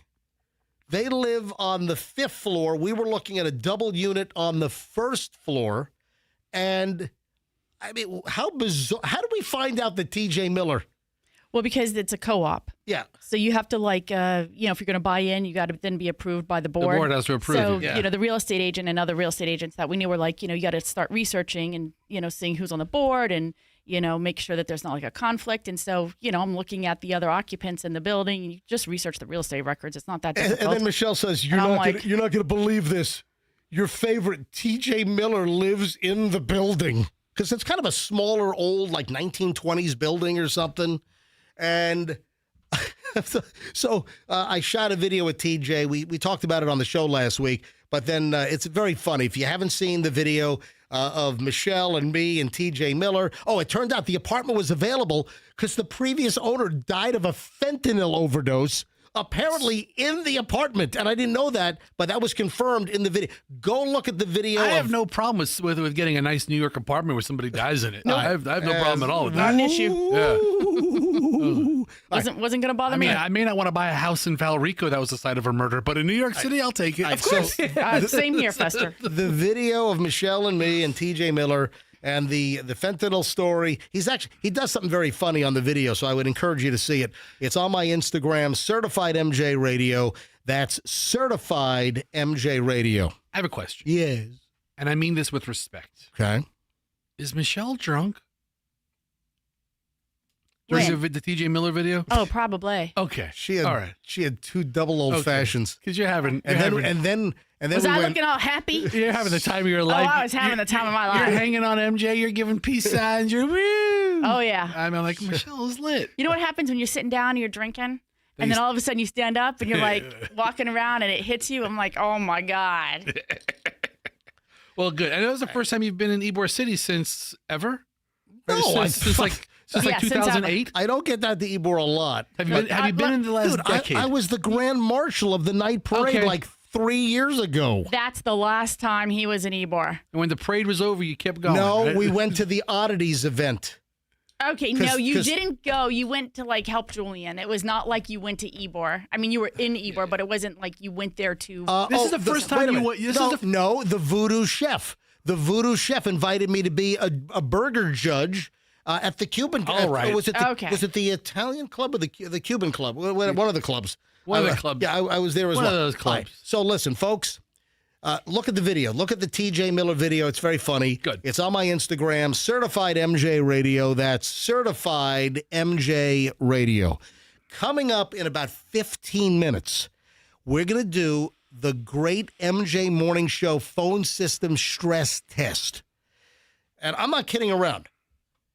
I need everybody listening to call us in about 15 minutes. Don't call yet. In fact, I want to do something else on the phones here in a minute. I want to do something completely different in just a second. But the big stress test is coming up. Don't call yet for the stress test. But the engineers have issued a challenge. They want me to try to break the phone system with too much call volume. But the wild card is it is President's Day, and, how many people are not listening that usually would be listening? We're the only live morning show in our building today. All the other morning shows are lazy sacks of crap, and they took the day off. We're here live today on President's Day. All right, I want to roll out something. This is phone related, so I need to use the phones here, but this is not the test yet. I need 9 callers right now. I need to ask you a question. It's not embarrassing. I want to do it. I want to do another questionnaire. I need 9 callers right now on hold, and I just need to ask you a question about your job because I want to see if this holds true. I need 9 callers. I'm just going to ask you about your job or if you've ever had this particular job. 800. I don't want to give it away. I need 9 callers on hold before I reveal what's going on. 800-990-10. Oh, look at this. All the lines are lighting up. This is good. 800-990-1047. 800-990-1047. Looks like we're there. So I need 9 callers. Andrew, just get them on hold. Now we have 10 lines, but that come in, but I only need 9. So we do have all the lines have lit up at 800-990-1047. So I need to go down the line here, line 1, 2, 3, 4, 5, 6, 7, 8, 9. The reason why I'm doing this is a new survey is out, and apparently 1 in 9 Americans have worked in a convenience store. Oh, wow. I have never worked in a convenience store. Fester, have you ever worked in a convenience store? No, I've never worked in a convenience store. I'm trying to think. 1 in 9. So you see why I want 9 callers on hold right now? 1 in 9. So if the odds hold up, one of the people on hold would have worked in a convenience store. Duh. I'm just putting words to it. Thank you. All right, here we go. Let me start with Michelle. I just want to blow through this quickly. Michelle in St. Pete. Michelle, have you ever worked in a convenience store? Absolutely not. Well, what do you mean absolutely not? Like you think Because there's something... it's a dangerous job. Oh, yeah. Okay, Right. You can't all rob, right. get a gun in your face. You kind of had a tone to it, Michelle. 11 at night. You know. All right, Michelle. Because that's how I feel about it. Well, then good. Michelle's entitled to her opinion. Thank you, Michelle. Absolutely not. All right, Eddie's in Pinellas Park. Eddie, have you ever worked in a convenience store? No, I have not. All right, so that's 2 callers down. Let's grab Wendy in Tampa. Wendy, have you ever worked in a convenience store? Oh, my God, I'm so excited. I've been listening for 23 years, and I've never called. I'm so excited. Well, Yes, I have, and I actually did get robbed. Oh my God. So, random caller here. She had no idea what she was calling about. First of all, Wendy, congratulations for listening to us for 23 years and finally getting in or talking to us. It is great to hear from you, Wendy. Wendy, what convenience store did you work at? 7-Eleven in Tacoma, Washington, and I was robbed. What time of day were you robbed at a Tacoma, Washington 7-Eleven? It was about midnight. Yeah, see, that's it. That's the hour. Not many at like 2 in the afternoon. No. Yeah, it's like 11 p.m. or later. So did the guy have a gun? Yes. Oh my God! Like 7-Eleven, don't they have those drop safes where like the clerk only has like $20 available to them? Yes, it was the scariest thing in my life. Oh my God! So what happened? How much money did the guy get? You know what? I don't remember because somebody else. We couldn't open the safe, so he just took what was in the cash register. He took 2 hot dogs and a bag of chips and a Slurpee. I'm taking this Slurpee with me. Okay, fine. Take the Slurpee. Get out of here. Well, Wendy, I'm glad that you're okay. I'm glad you're here to call us all these years later. All right. So look at that. Thank you. I've been listening since Michelle was pregnant with Chloe. Oh my God, that is fantastic. Well, thank you for calling in. So right there, Wendy, call us again. Don't wait another 23 years. Of everything we've ever talked about, this is random is what you call in on? That's amazing. So right there, we have. So out of the 9 callers we're taking, there we go. We've got 1 in 9 that worked in a convenience store, and then we had the added bonus of she had a gun in her face. Statistically, the rest of the callers should not work at a convenience store. Exactly. All right, let me grab Amy in Lakeland. Amy, MJ Morning Show. Have you ever worked in a convenience store? No, not a community store. All right, thank you. Get ready to call in again on the great phone test in a minute, by the way. All right, so let me grab Richard in Clearwater. Richard, MJ Morning Show. You ever work in a convenience store? Yes, good morning. I did. Okay. It's now 2. A few years ago. Which convenience store did you work in? I worked at the Bel Air Market in Bel Air. Oh, very good. All right. So we've now exceeded. But let me tell you this story. That's what happened. This guy used to come in all the time. Yeah. And he'd get his cigar and go outside and read his book. And he used to come and talk to me all the time. And then one night I worked, and then I came home and I turned the TV on, and he was on TV. He had actually tried to rob the bank across the street. Fantastic. He was just using your place to case the joint. Exactly. All right. Thanks for the call, buddy. All right, so 2 calls out of the 9 we're taking worked at a convenience store. All right, let me grab Emery in Tampa. Emery, have you ever worked in a convenience store? Yes, I'm 54 now, and I worked at the Circle. Well, I don't think it was a Circle K then. I think it was a different brand company, but it was at Beta Bay in Manhattan. I was 18 or 19 years old. Holy crap! So this is now 3 callers out of 9 listening to the MJ Morning Show. Wow. That once worked at a convenience store. What years were that? Yeah. Well, I'm 54 now. That was I was 18 or 19. Yeah, do the math. So it was like 1990. Okay. Yeah. 1990. All right. Well, look at the thank you, bud. Thanks, Emery. All right, Denise in Largo. Denise, you ever work in a convenience store? I have. What the hell's going on here? I mean, these are all calls on hold. I mean, what is going on? We've blown the. So, folks, the reason why we did this story pops up that 1 in 9 Americans have worked in a convenience store. And what is this now? This is what, 4? 4 out of, unbelievable. Denise, where do you work? I worked at a drive-through named Farm Stores. Oh, yeah. Farm stores. Yeah, we still have some of those. There's one on Beta Bay near MacDill. Yeah, There's one of those farm stores. They used to be the jam, man. You get your ice cream, get your dairy, your milks. Exactly. Yeah. All right, thank you. Appreciate the call. I'm stopping right there. I mean, we have 4? It was only supposed to be 1 in 9. I was expecting taking 9 random callers. I was expecting a big freaking goose egg. Wow. That's incredible. All right, the great phone test, folks, is coming up in just a bit. If you're calling in now, just wait. We need you to call back in a few minutes, all right, to do the great phone test, which I'm a little skeptical because, how many people are off today? I mean, a lot of people are off today on President's Day, not us. You know who's not off? Convenience store workers. There we go. All right. They're in today. Hey, I found an interesting thing on viruses and how long they linger. And this is just a quickie here, just like kind of a, MJ Morning Show, news you can use. And if somebody is sick with something or, maybe they're sick and you don't even know, sometimes you do know. So, the measles is having a major resurgence here in the United States because people don't want to get the vaccine, which it was pretty much done, and now it's racing back. It's, big year for measles, baby. Did you see there were 50 cases of measles down at Ave Maria University?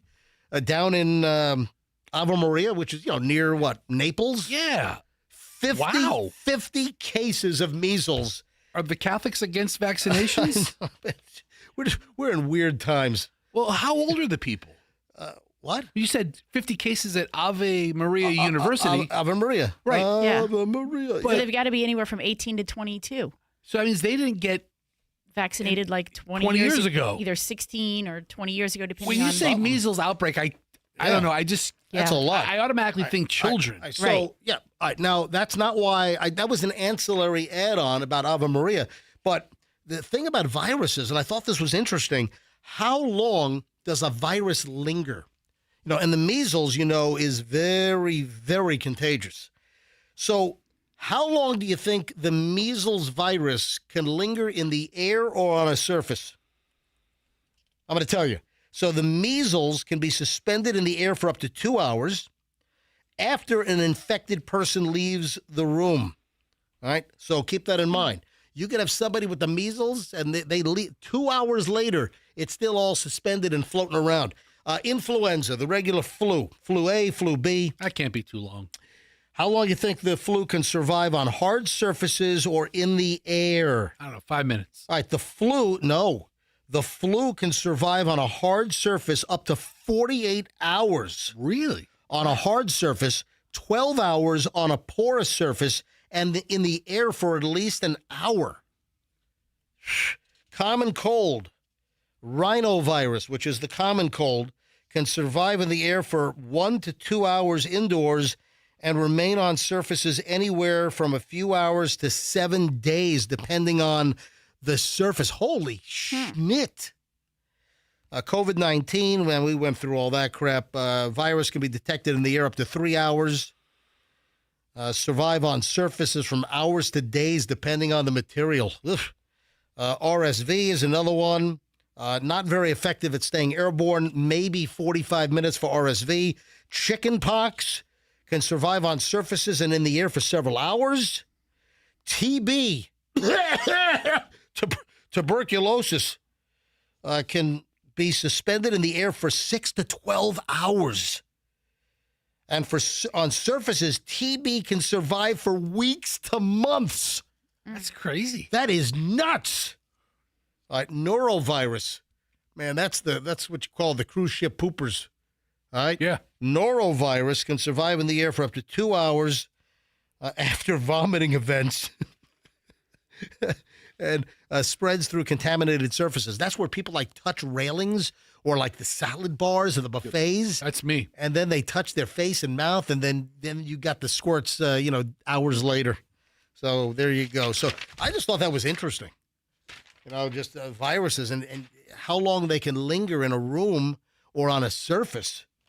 Yeah, but if you have measles, how do you transmit measles?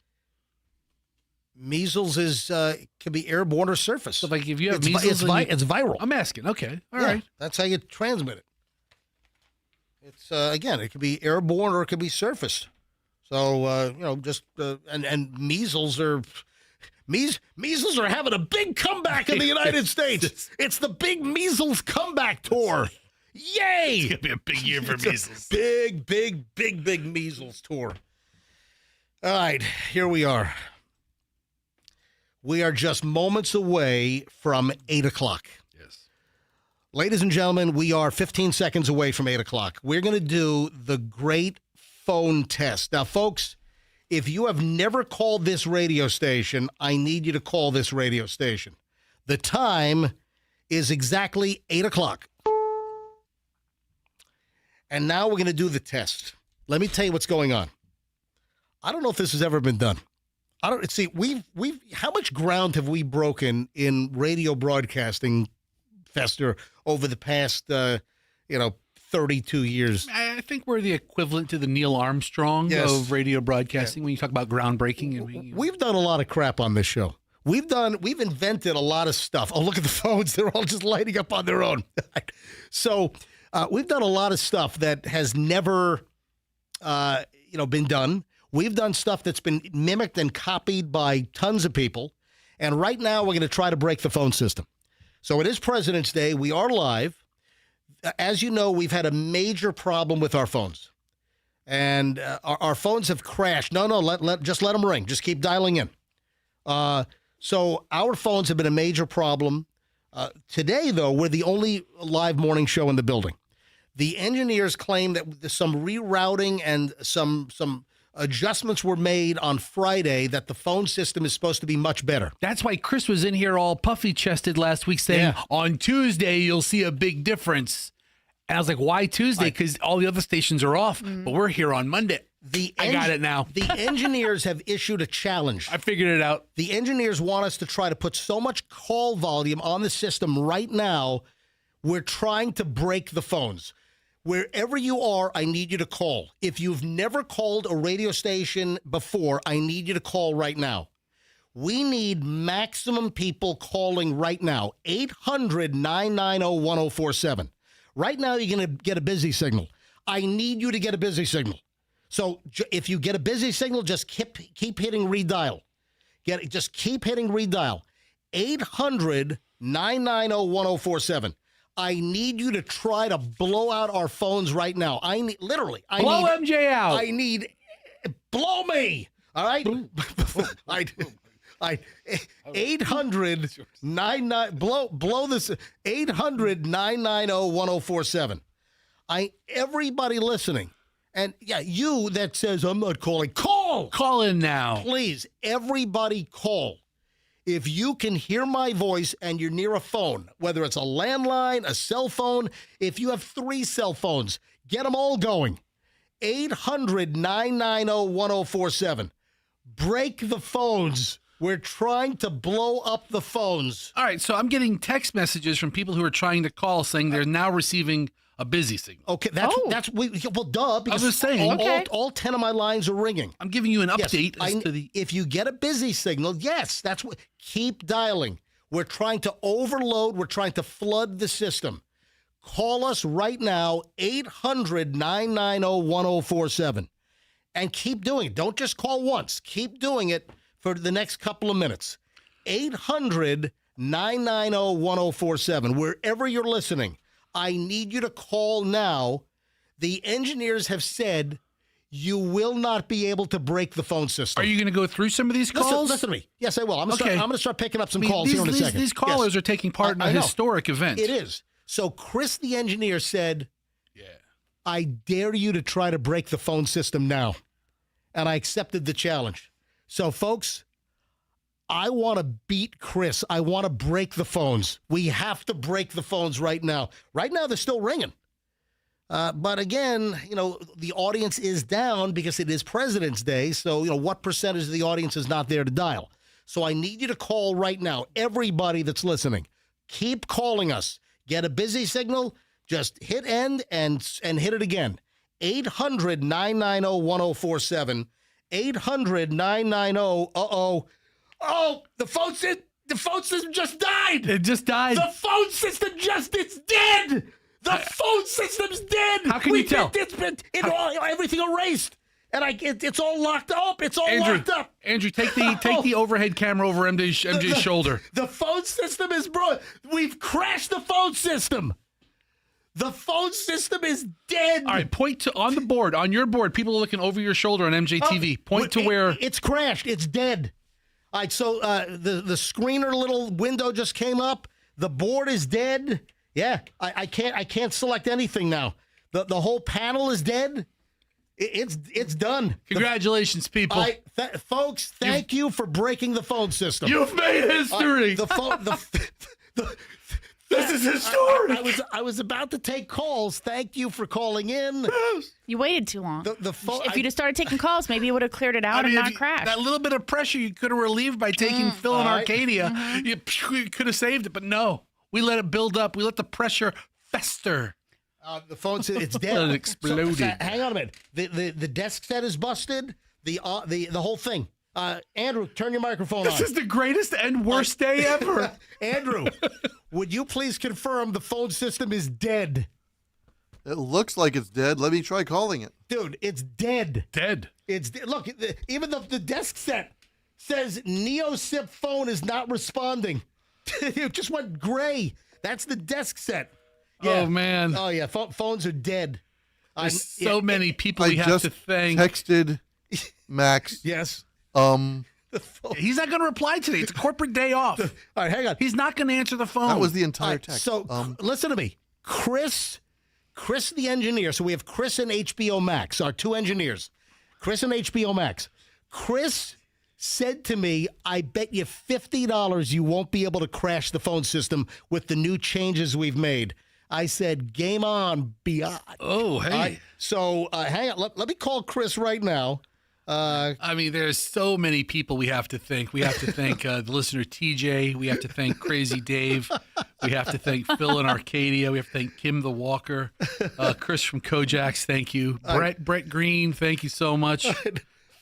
Marilyn, we appreciate you. I'm calling Chris on my cell phone. Abdul, you're part of history today. Congratulations, Since friend. our phone system is dead, I have to call on my cell phone. Call has been forwarded to voicemail. Yeah. Oh! The person you're trying to reach is not available. The person you're trying to reach is avoiding me. We have to thank Marie and Bonnie. We have to thank Gerald. We have to thank Carmela. All loyal MJ Morning Show listeners. Anthony from the hot dog stand. Thank you very much for being part of this historic event. I'm trying to get Sean at Inrush to tell me what's going on. Phones are dead. It's a holiday, hey, dude. I'm watching him. I'm watching MJTV. I love it. All right, I love it. Guess what? You owe me $50. Well, I'll see what gift cards I can get from Shamara. Yeah, we can work it out. We'll work it out. All right, dude. I'll call you back. It's a freaking holiday. We have probably half the listenership when we crash the system. I know. I love it. Oh, you love it? They promised me it wasn't going to happen. Oh man. So the provider's Inrush? Yeah. All right. Well, get those bastards on the phone. I am. Thank you. I'll call you back. Bye. All right, see you. Don't give me a challenge. Don't challenge me unless you want to play ball. Game on. The phones are dead. You know, I was going to give away $10,000 in cash right now. But we can't. I can't do it. Phone lines are down. I was about to give away $10,000 in cash to a certain caller, but I can't do it because the phones are dead. Son of a... All right, so now I'm having people text me saying how much fun they had crashing the phone lines. Oh, so we're going to make this like a daily event? MJ just might. Let's not encourage him. Has this ever been done? A radio station with an on-air test to try to get so much call volume, we crash the system. First of all, I want to thank everyone. From the bottom of my heart, I want to thank every single person that's listening now that called in and crashed the phone system. Every listener who participated. Every one of you. Just this little deed of just calling 800-990-1047 to try to crash the system. I want to thank you. Thank you for being part of this historic event. It wouldn't have been so bad if Chris wasn't so full of himself when he's like, yep, it's going to be totally different. Well, apparently the provider... This Inrush, they said, nope, we've all kinds of changes. We're on a new system now. We had, I don't want to get too technical, but they went to some new routing. But folks, we crashed the system with just us. We have QIK, the country station in the building. We've got Orlando on Wild in the building. We've got the Maxima morning crew in the building. Am I missing anybody? 1, 2, 3, and 4. and us. So we have 4 FM morning shows in Yeah. the building. We used to have 5, but we sold the shark.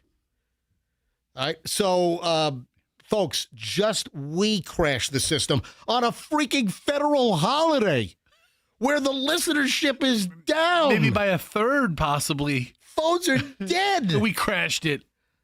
History, people. All right. Thank you. All right, let's move on. But you know what? You give me a challenge, I'm on it. Hey, if any of our listeners have a Wikipedia page, you need to update it so you can say you participated in the Great MJ Morning Show Phone Challenge in 2026. We ought to make a printable certificate available on our website. Yes. We'll do a printable PDF certificate. I participated in the Great. Yes. And a little signature of me and Fester and Michelle and the engineers. It's very official. Right. I don't know who the hell InRush is, but I guess it's the company that, guess what? They can't take a whole bunch of in-rushing phone calls. They in-rush to get our company's check.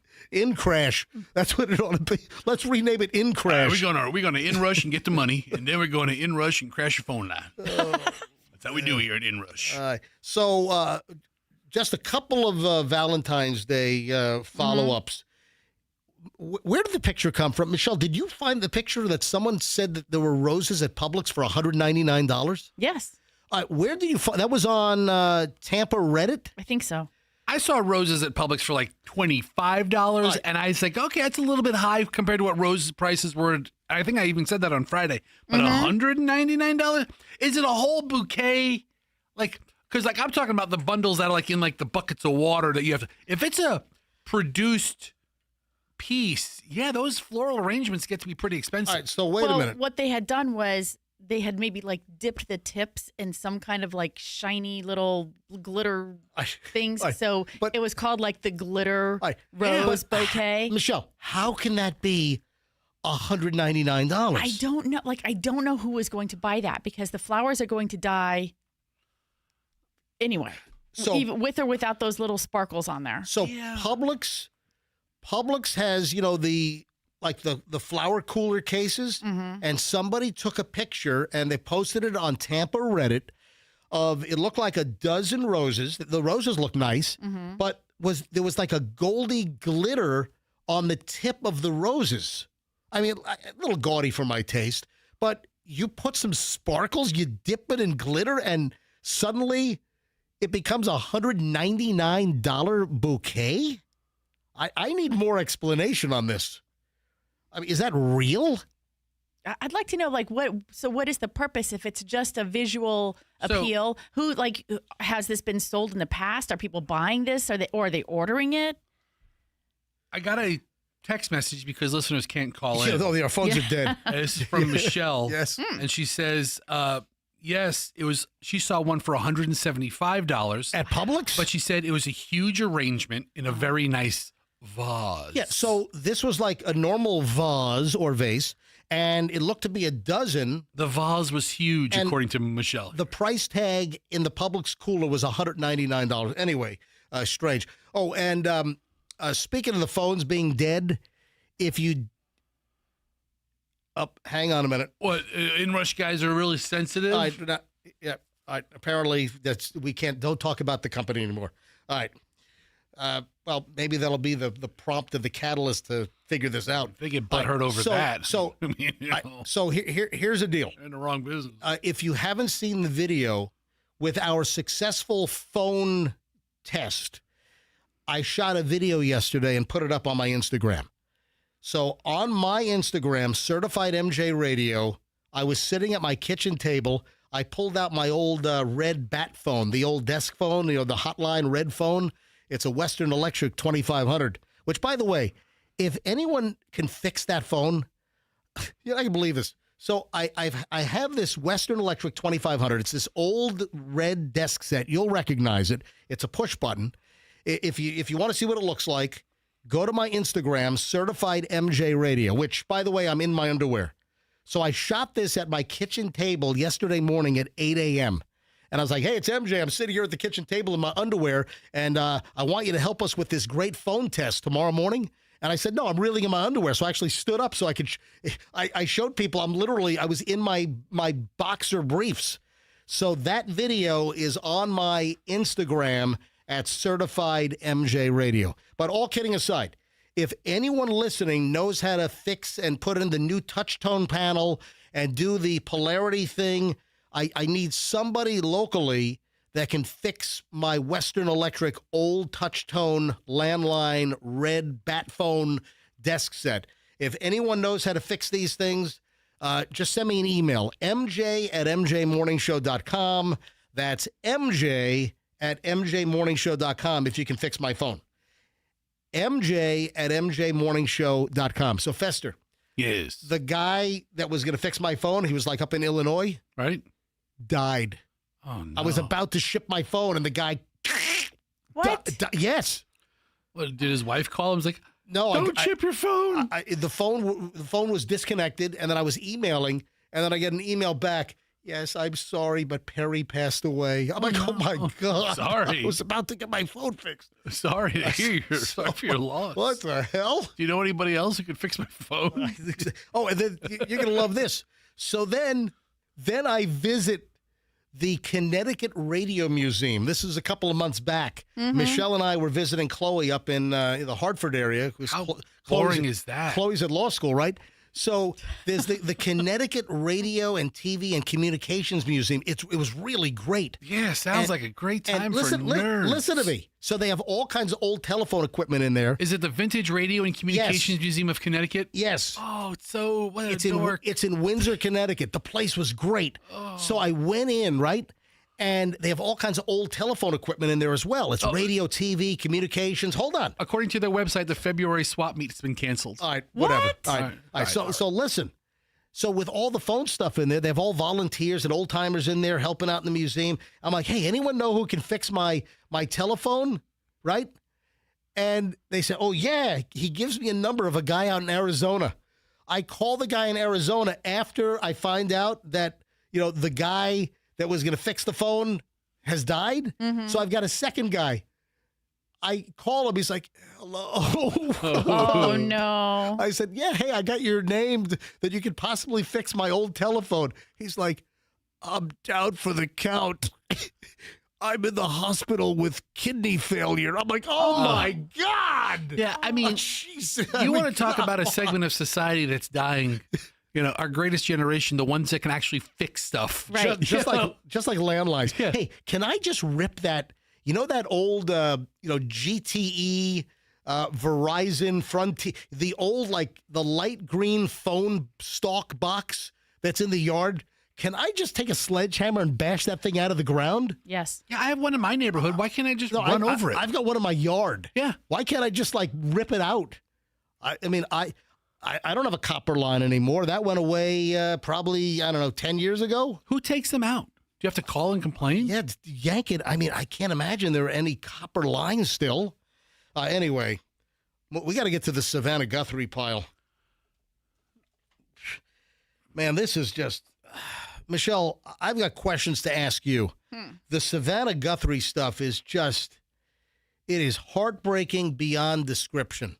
We are now over 2 weeks since Savannah Guthrie's mom disappeared out of the house. And all these crazy theories. Savannah Guthrie issued another plea. She put up a video last night on her Instagram and other social media, and she looks beaten. She looks like she's been run over by Al Roker. I mean, I feel so bad for Savannah Guthrie. Can't imagine going through this.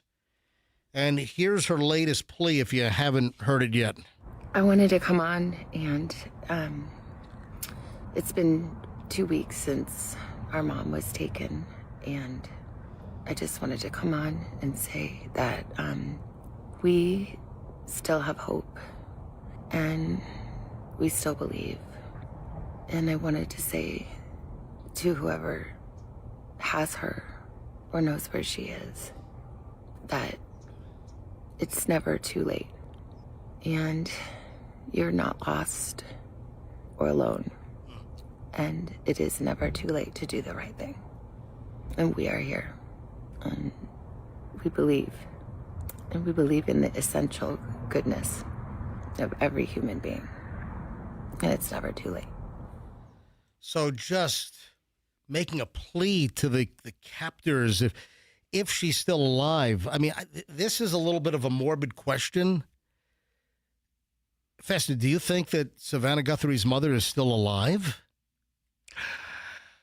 No. Michelle? I don't think so. Yeah. I mean, no. When I saw the blood at the scene originally, there's been no word of a proof of life. But also no follow-up on the alleged ransom demand. And does that seem to indicate that maybe our suppositions were right early on, that the ransom demand maybe had nothing to do with her taking? Was that somebody else, another opportunity? I mean, just bizarre.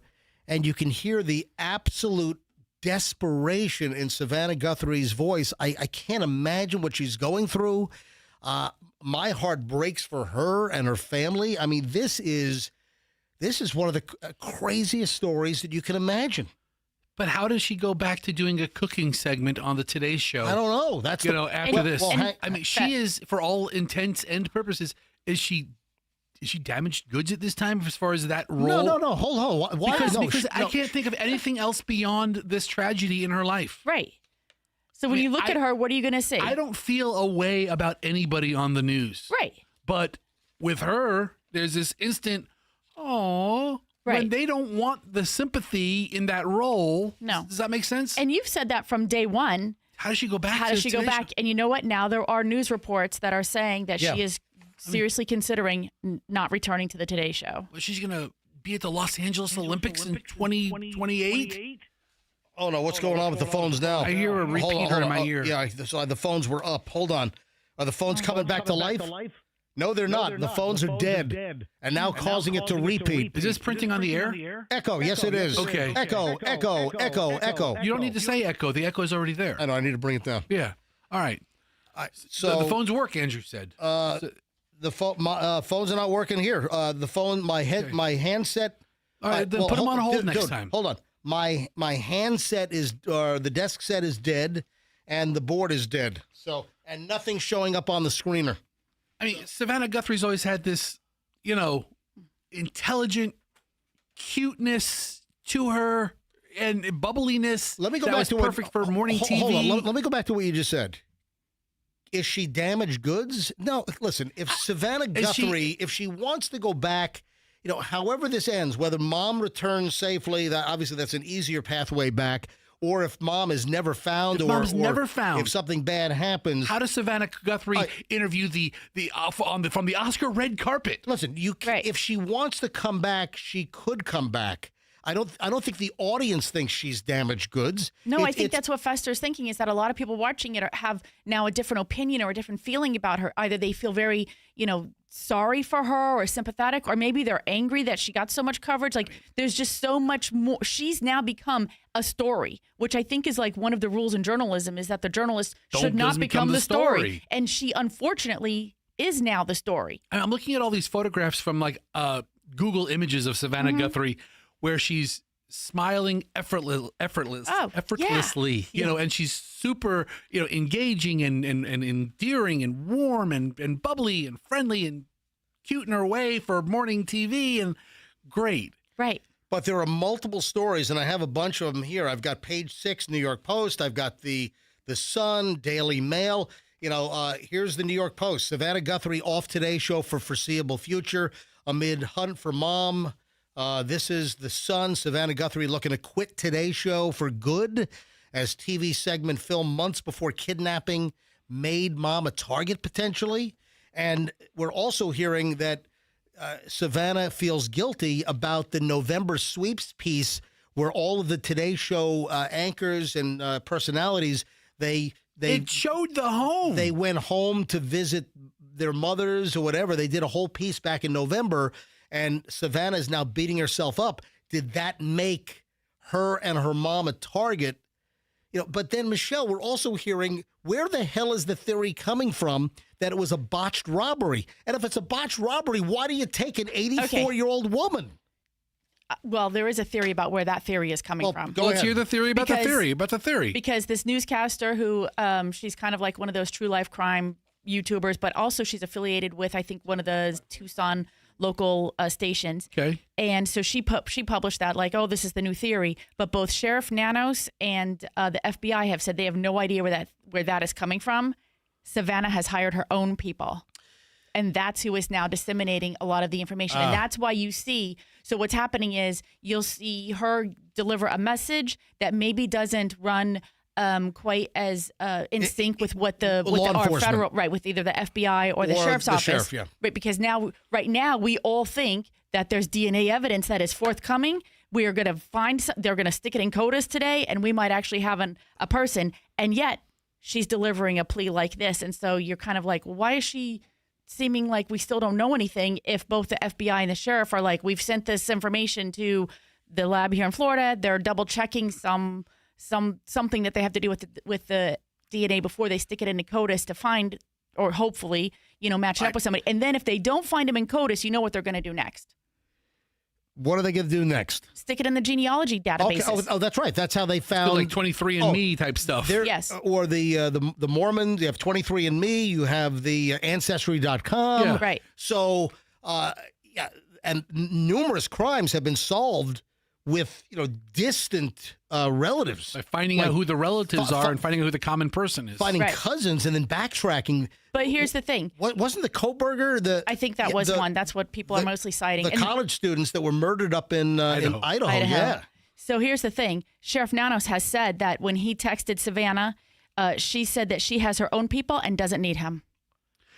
He has proven to be not the most useful sheriff in the world. At first, it looked like he was good and had control, and now it just appears they have no freaking idea, like Keystone Cops out there. I don't. So what about the glove deal? There's a lot to cover here, but I want to get through it quickly because I've got just a lot of stuff. So as we are live on this President's Day, yes, Michelle? They either found one glove or a pair. There's still reports out there that indicate both. Michelle, there are reports that they found over a dozen gloves. No, I'm getting to that. Oh, okay, all right. I'm talking about in relation to this scene. They found one glove or a pair that they did send off to the lab, but they found in Florida. Right. But the story is they found one glove out of 16. The one matches what they think looks like on the video that we've all seen from the Ring camera in front of her home. The other 15 gloves are from the law enforcement agencies that have been doing the searches, and they've just been tossing their gloves. Well, what? Hey, cops, don't pick up your crap. Don't toss your gloves. You're confusing the situation. That's insane. All right, so from TMZ yesterday. Yeah. FBI says DNA on gloves, or DNA on glove, singular, matches subject seen in Nancy Guthrie security video. How do you know that? No. See, that's the thing, that the statement is so poorly written. Yes. The glove discovered matches what they look like. Think could be the glove. The DNA we have no idea about. Yes. They need to juxtapose those clauses in the sentence. Let me read. That's the TMZ headline. Right.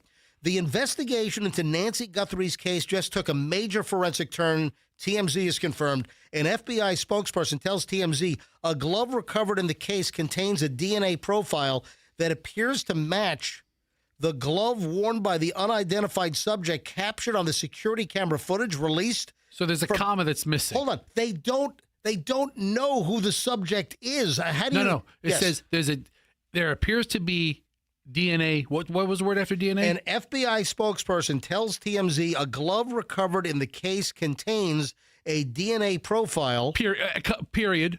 That appears to match the. Meaning they have DNA on the glove. The glove appears to match.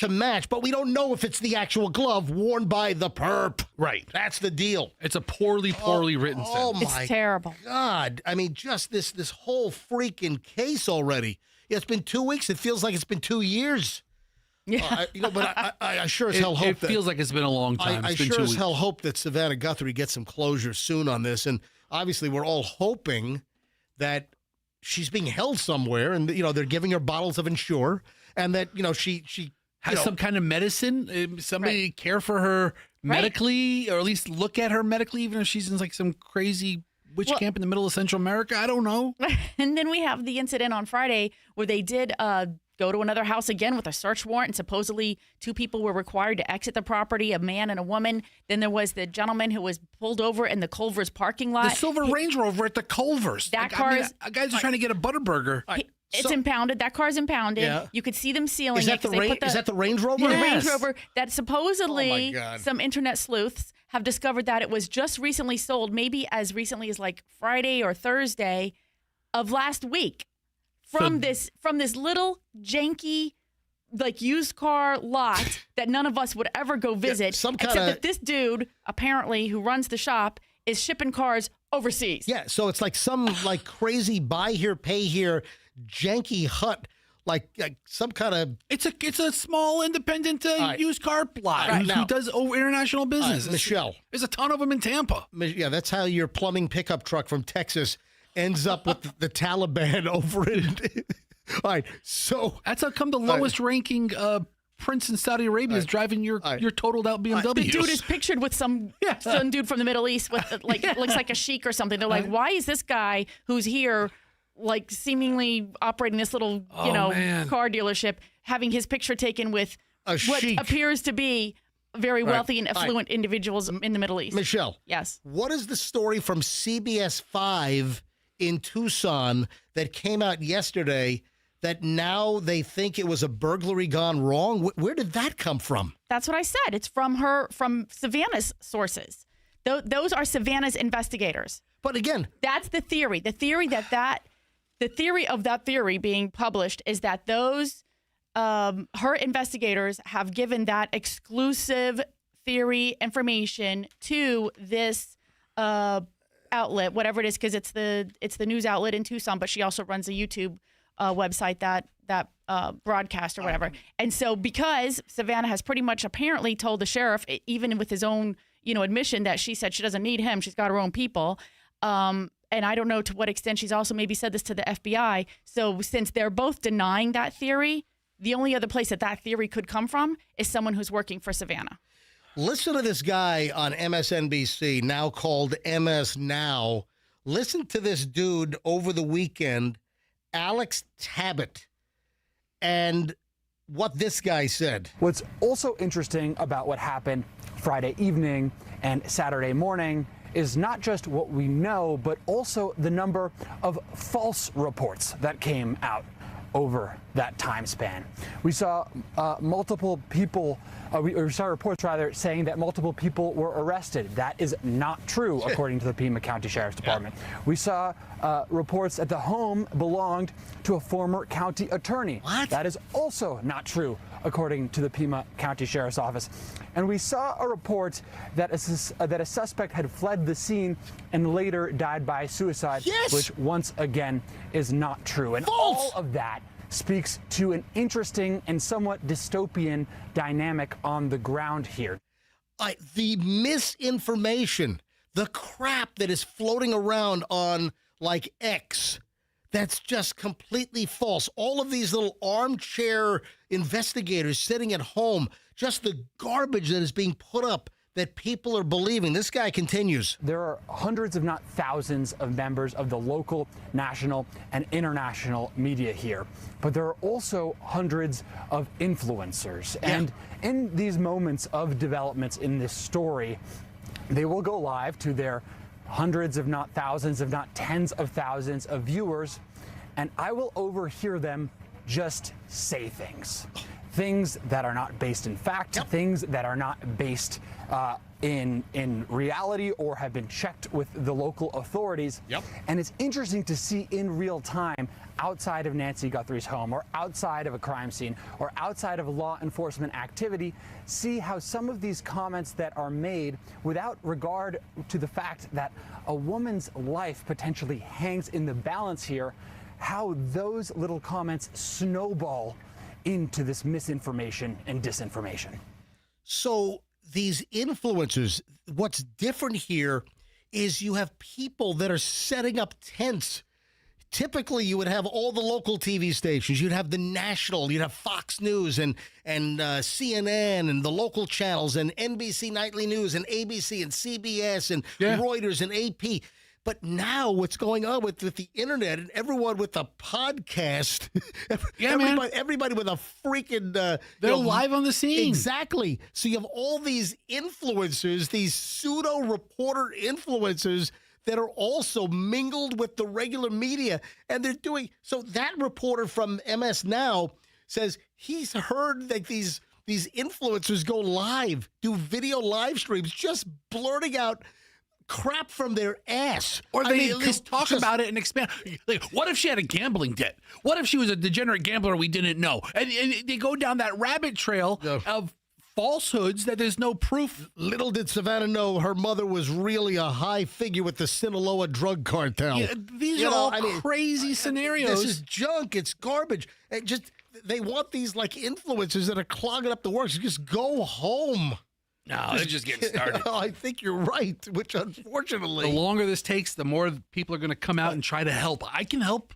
I can investigate. I can look things up on Google. Hey, Michelle, what about the sheriff, the Pima County sheriff?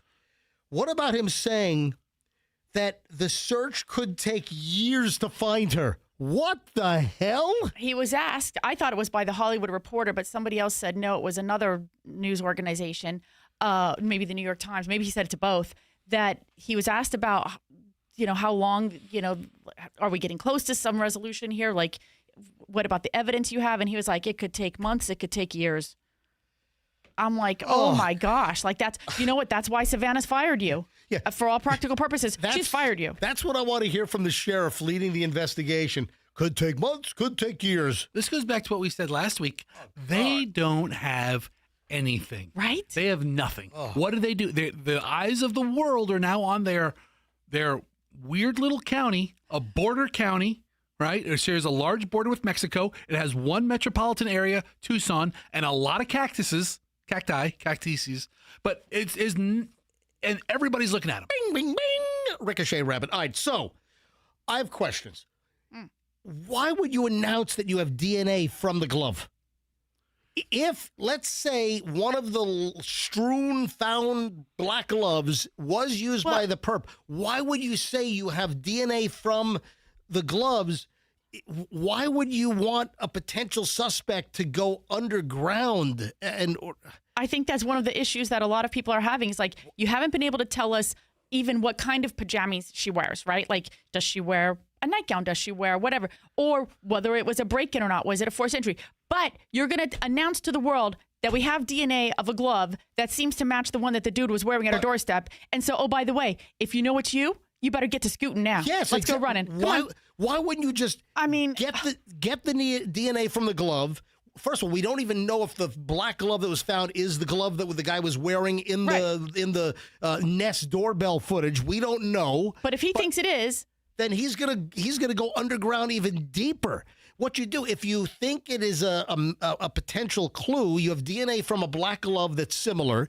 You run the DNA. Then you grab the DNA profile, you run it through CODIS, then you find the suspect, and then it's the element of surprise. That's what you want to operate on, not say that, yes, we have DNA from the glove. I mean, that is ridiculous.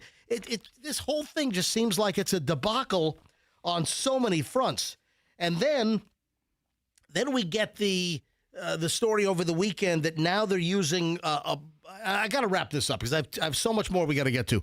But now they're using like a Bluetooth sniffer device to try to sniff out Bluetooth signals as they fly overhead or they drive.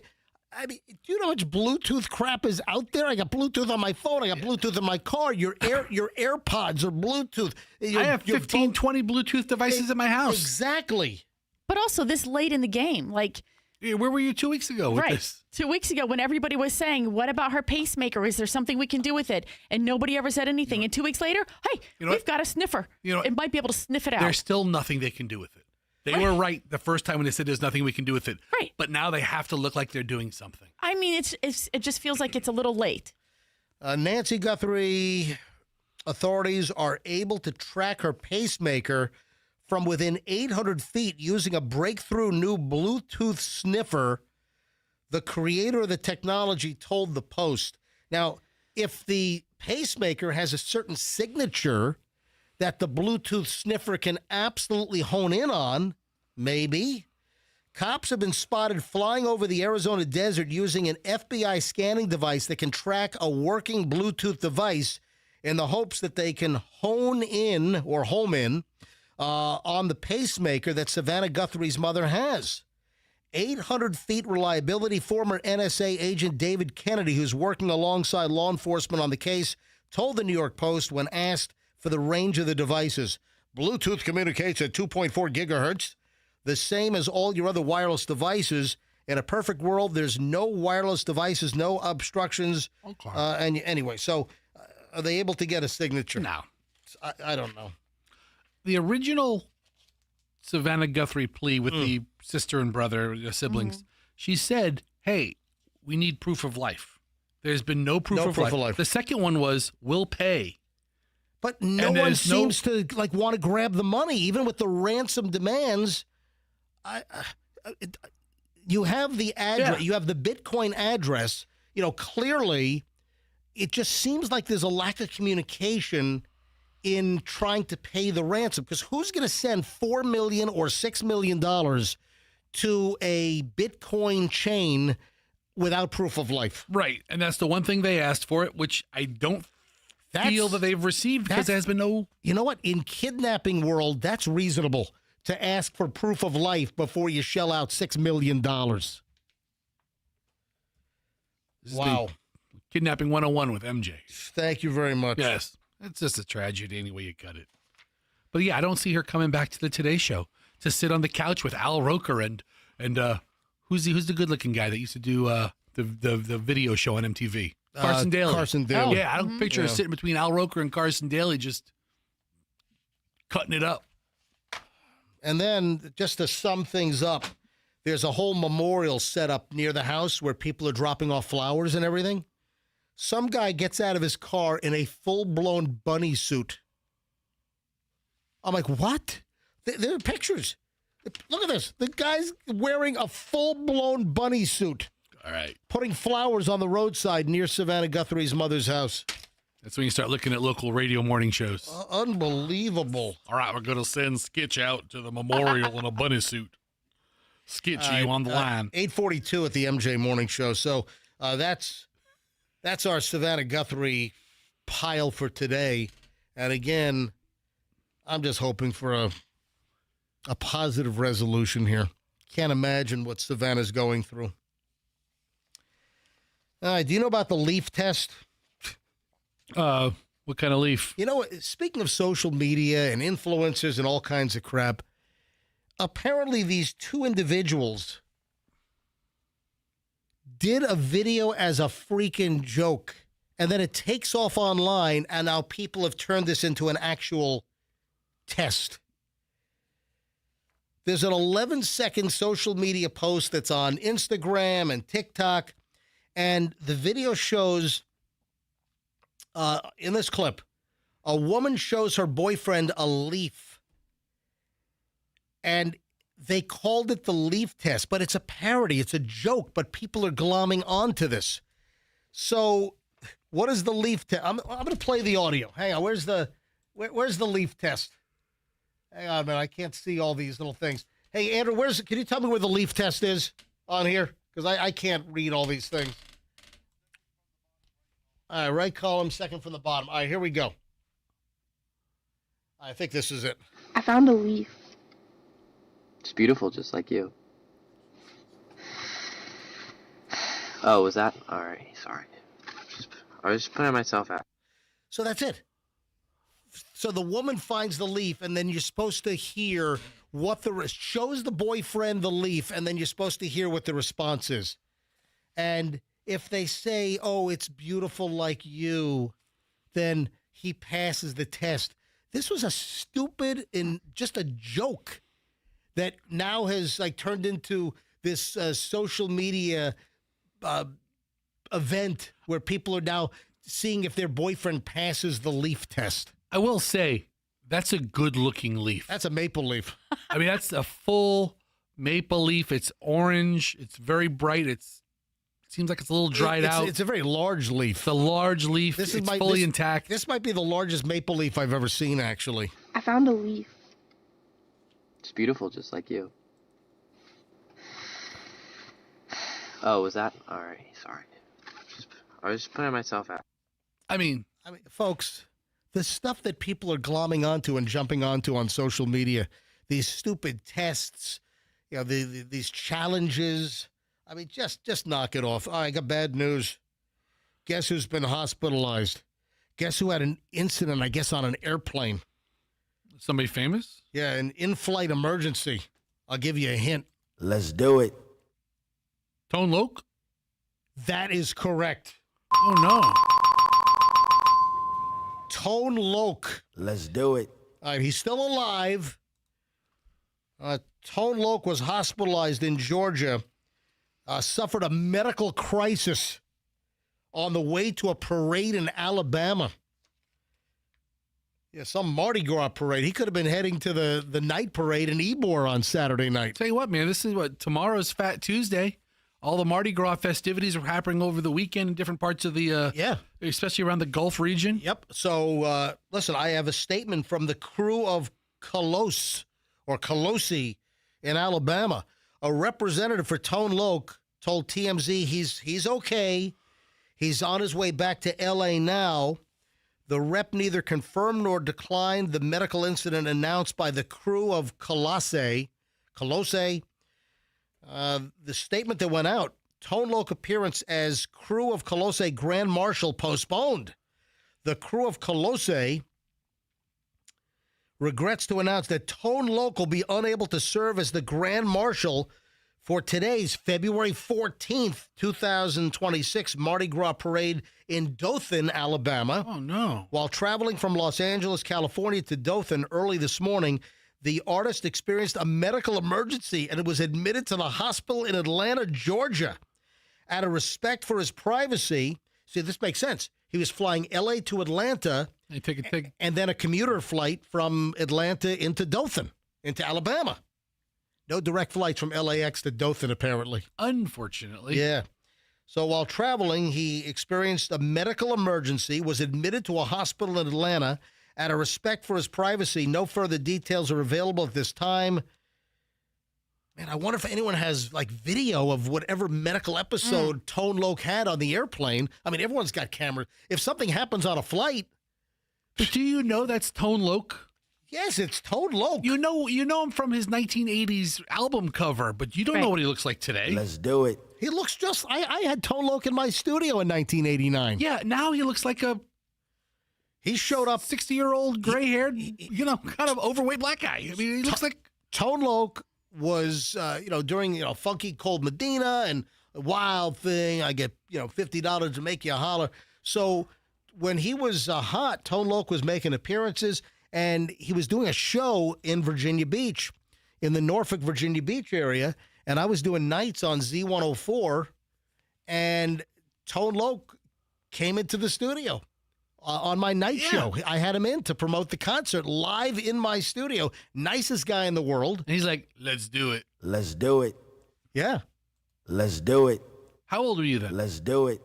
In 89? Yeah. I would have been 23. Because he was born... Right, 89? What year were you born? I was born in 66. All right, so you and him are like 2 months apart, or a month and a half apart. He's born March 3rd of 66. Oh, wow. You and him are about the same age. Oh, man, I hope I don't have any medical episodes on an airplane. Let's do it. Anytime soon. Let's do it. Let's do it. Yeah. Yeah. Tone Loc. T's and P's for Tone Loc. That's thoughts and prayers. Oh, thank you. T's and P's. I'm going to write that down. I'm going to try to get people to start using that. I want it to catch on. T's and P's? T's and P's. Hey, man. T's and P's, bro. Thoughts and prayers. Yeah, man. I have no ill will toward Tone Loc. Man, I don't know. I mean, I wish this guy nothing but happy. My question is, how much does it cost to get Tone Loc to travel from Los Angeles to Dothan, Alabama to be the Grand Marshal of a parade? Well, let's see. I mean, is his fee does he do it for $5,000? Does Tone Loc even get out of bed for $5,000? I don't know. Hey, speaking of $15,000 to $25,000. Really? Oh, that's what he charges? All right. Yep. He charges Nice. between 15 and this another range is 15 and 50.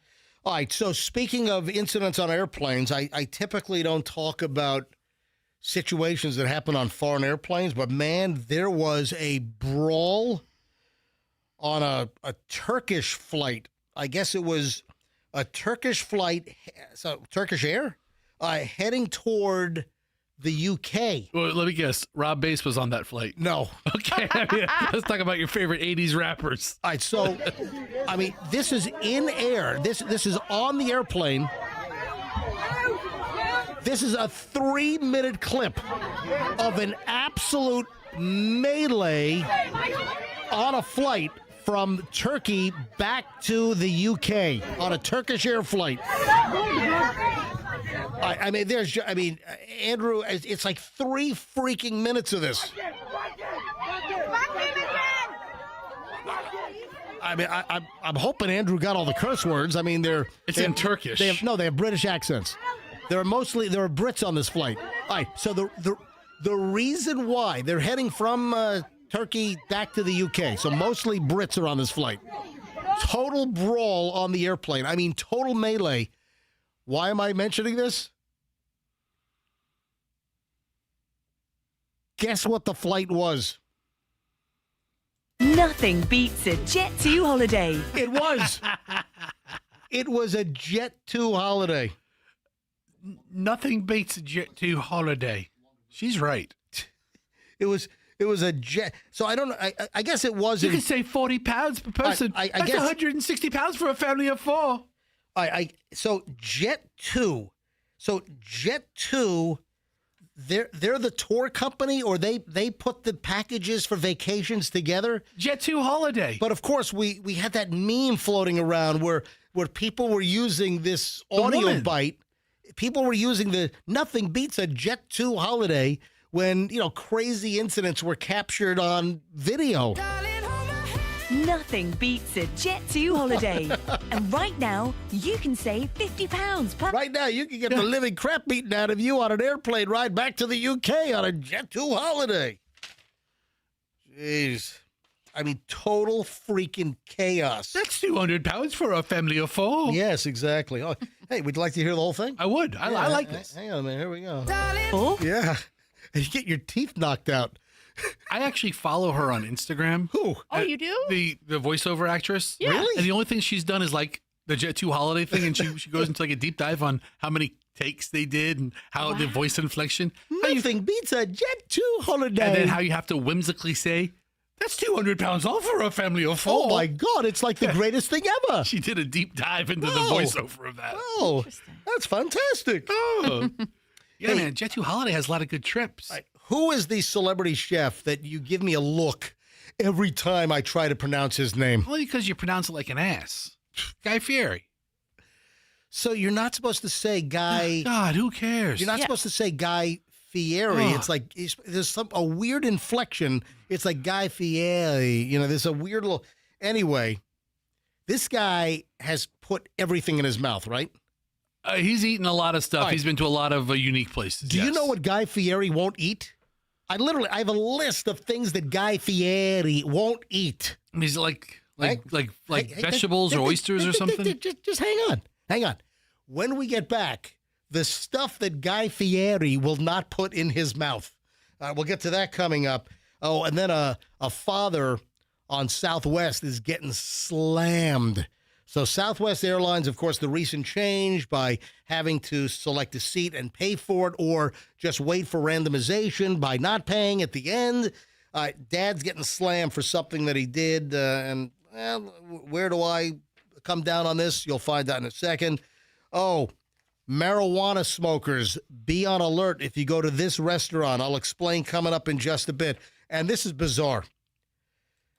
JFK has a RFK. So RFK Jr., the Health and Human Services Secretary, yes, has a chat bot. And RFK Jr.'s chat bot is telling people what foods you should shove up your butt. Listen. What? I'm much more interested in JFK's chatbot. All right, hang on a minute. All right, that and a whole lot more next. The MJ Morning Show is live. That's correct. Here on President's Day, we are live today. We didn't phone it in today. We didn't put a best of on. You're not hearing all music. Nope, MJ Morning Show is live here on President's Day. And we're back live next, so don't move. You know what today is? Today being President's Day is a great day to go score a killer deal over at Veterans Ford. So maybe you have the day off. Maybe you don't have the day off. If you're looking for a new Ford car, truck, or SUV, or maybe you don't know you're looking for a Ford, head over to Veterans Ford and get treated like a king. Get the best possible price in the entire area. Let me explain that because this is very important. If you are looking for a Ford car, truck, or SUV, you go to Veterans Ford. When you walk in, you tell them you want the MJ deal. In fact, I would just walk right to the big desk in the middle of the dealership. You've got all the managers that are sitting up at the desk. What's that called in the car dealer world? The tower. The tower, yeah. The desk. It's the desk, the tower. Yeah. Just walk right into Veterans Ford and announce to all those managers that you listen to the MJ Morning Show and you're here for the MJ deal. What does that mean? It means that no other Ford dealer in town will beat the price on whatever you're looking for. Veterans Ford, Linebaugh, and the Veterans Expressway, and tell them that MJ sent you. Making a move. Do not make the wrong move. If you are moving from a house to a condo, from a condo to a house, if you're moving to a new apartment, listen, even businesses that are moving, use twocollegebrothers.com. If you're making a move or if you know anyone that's moving, it is essential that everyone's aware of Two College Brothers. Locally owned, highly trained, everybody is background checked to the highest standards. You just get great crews. You get a great price. You get a great experience. So if you're moving or if you know someone that's moving, it's got to be twocollegebrothers.com. Twocollegebrothers.com. Now, don't be confused. You got some other college things out there. It's got to be Two College Brothers. You've got the others, then you have Two College Brothers. Mention me, MJ, get free moving boxes. They'll drop them off at your house. 1,100 plus five-star reviews. That's how many people love Two College Brothers. I've had numerous people I know use them. Always great reports back on twocollegebrothers.com. The smartest move you will ever make, and tell them MJ sent you. Get your fast friend.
9 o'clock, 9:01, Mark on the MJ Morning Show. So Guy Fieri, right?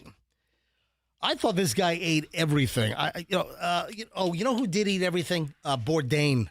Did Bourdain ever not put something in his mouth? I mean, there was that one guy, Andrew Zimmerman, and he would eat like Zimmerman. Yeah, Zimmerman. He would travel the world and eat like goat ass and stuff. I mean, he would eat anything. This is the best goat ass I've ever had. He's had a lot. Yeah. No, but he would eat like eyeballs and stuff. Oh, God. But what doesn't Guy eat? I mean, Guy Fieri.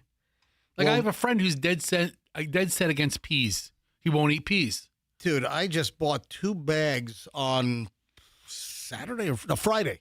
I just bought 2 bags of the shelled English peas at Trader Joe's. Yeah.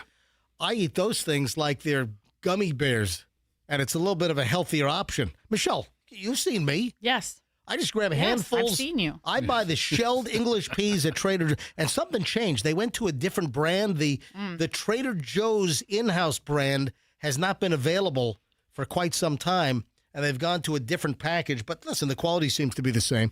I love those things. No, it's nothing to do with peas. Okay, but is it a vegetable? Like Dude, I remember one of the President Bushes didn't eat broccoli. No, it's 6. It's not one thing. It's 6 things.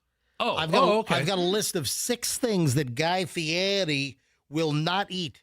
So the mayor of Flavortown will not put this stuff in his mouth. Number 1 is ghost peppers.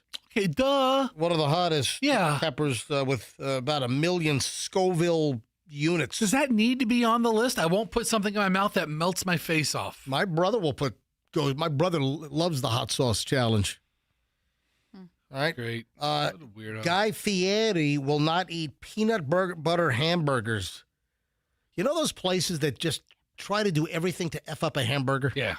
I'm not a fan. Yeah. Some of these, just give me a great, a good dripping 80-20 or 75-25 cheeseburger with melted American cheese and cold lettuce on a good bun. Come on. Well, this has a smear of Jiffy on it. I don't even want bacon. Like when I go to El Cap, and Michelle and I were just at El Cap for just a beautiful burger for lunch last Wednesday. We went to El Cap, and I had the Daily Double, the big patty, medium rare, just melted American cheese. I get it on the small bun. The Daily Double typically comes with a larger sesame seed bun. No, I get the Daily Double on the small regular bun, and then a big giant stack of extra lettuce on the side, so I can keep it cool for the longest amount of time before I put it on my burger. And that's it. I when I go to El Cap, man, I got to wear a lobster bib because, I get it's everywhere. The juices. I mean, I love an El Cap. But Just saying, if you had a bigger bun, it might absorb some of that. Michelle gets the bacon and the mayonnaise. I don't want, to me, just even bacon and mayo fudges up a burger. Oh no, not me. I'm for all the bacon, all the condiments. But you get some of these burger places. What's the place that had just too many burgers out? I mean, I like the Duffy's Cherry Cricket out in Denver. Oh, I don't remember. Oh yeah, place 15 states away. No. Right. Yeah, that place. No, because that's been featured on a lot of diners, dives, drive-ins, or So like they have a board with like 30 different burgers. It's like, my God, enough. Just give me I just want a regular plain cheeseburger. Don't muck it up with anything. Just take me to a Fuddruckers. So yeah, right. I've got good memories of Fuddruckers. Me too.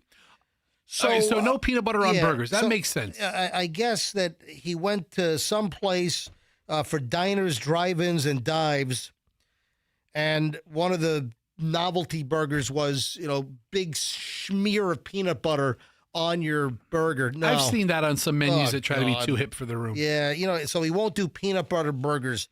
All right, now I'm on board with this stuff. He won't eat cow brains. Because that's a delicacy. Yeah, some places, sure. Oh, God. Okay. Yeah, I mean, I've brains and eggs. I've heard of that. I guess Oklahoma's Cattleman Steakhouse. Ugh, that's disgusting. You know what, Michelle? We were in Scotland. What would I not eat in Scotland? Oh, I had the sheep brains? No, I had the fish and chips. You're close, though. I had the fish and chips everywhere we went. I found all the good chippy places in Edinburgh, up near St. Andrews, where Chloe spent a year going to school. Michelle, what would I not? Come on. It was like black sausage or something. Like blood sausage? You're close. What was it? I don't know. Some kind of sausage.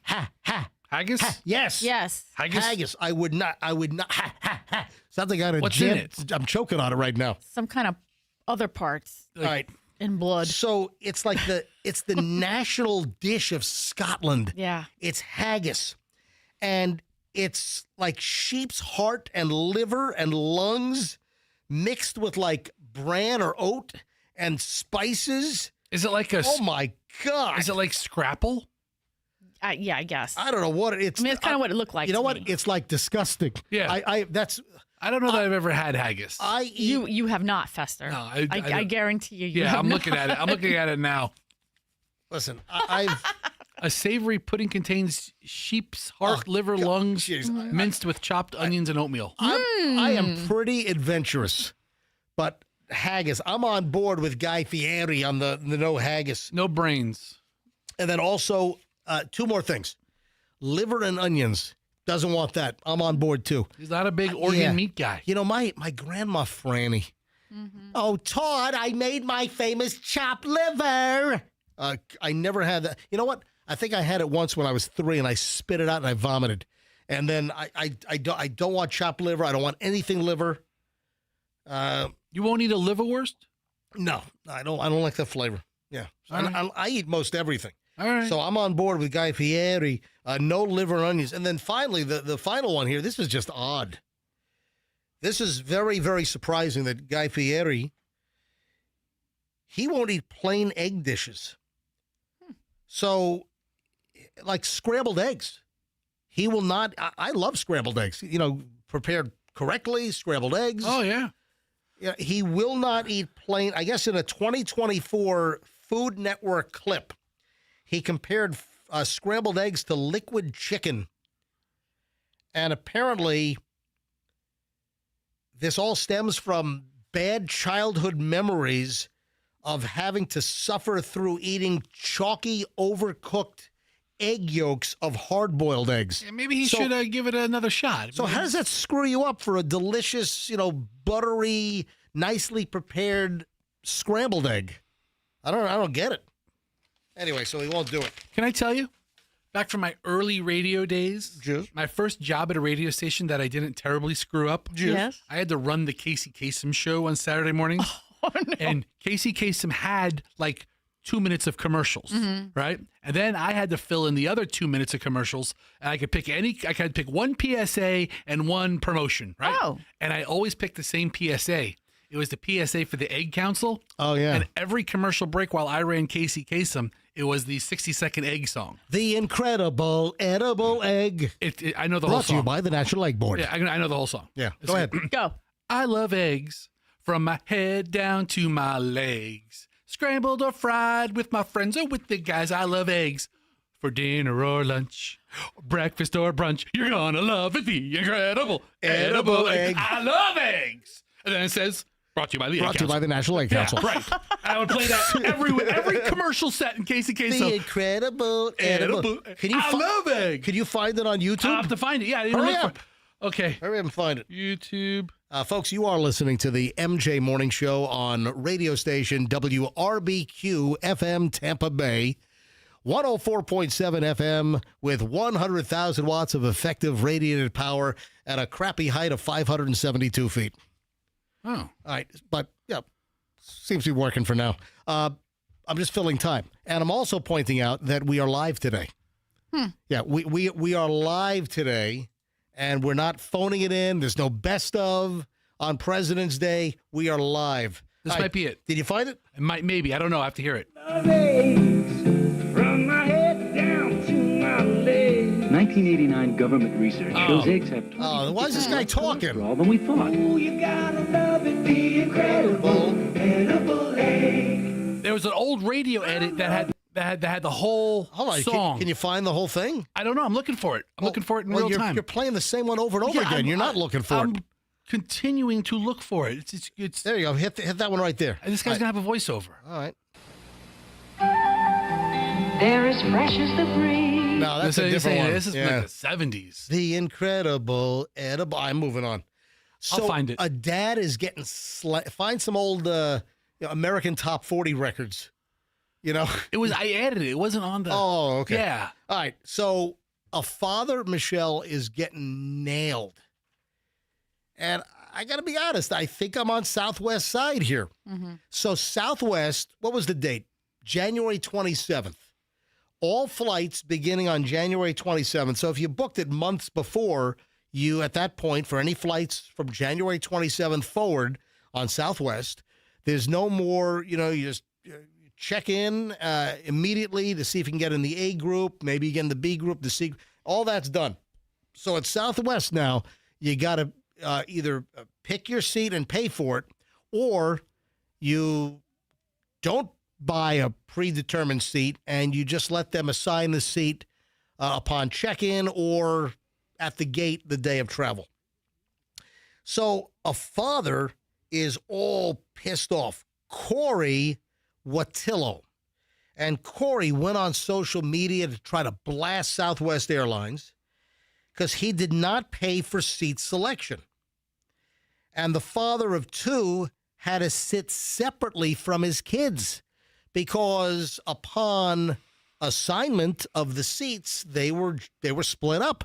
So you've got a couple of toddlers sitting by themselves, dad somewhere else, and then got into a pissy match with Southwest. How dare you? How could you not seat me with my kids? Well, if they can, I'm sure maybe they will if they can make provisions. But if the flight is sold out, if you must have an accommodation like sitting with your kids, then guess what? Buy the seat. You need to buy the seat. Or like when I fly Spirit, I play the check-in game by waiting as long as possible and let the computer fill all the people that did not buy seats. When people check in, then it assigns the seats from the back of the plane. You can play that game and maybe see if the next row that's going to be assigned, and you can... It's a schmucky look, though, for the airline. Yeah. How old were the kids?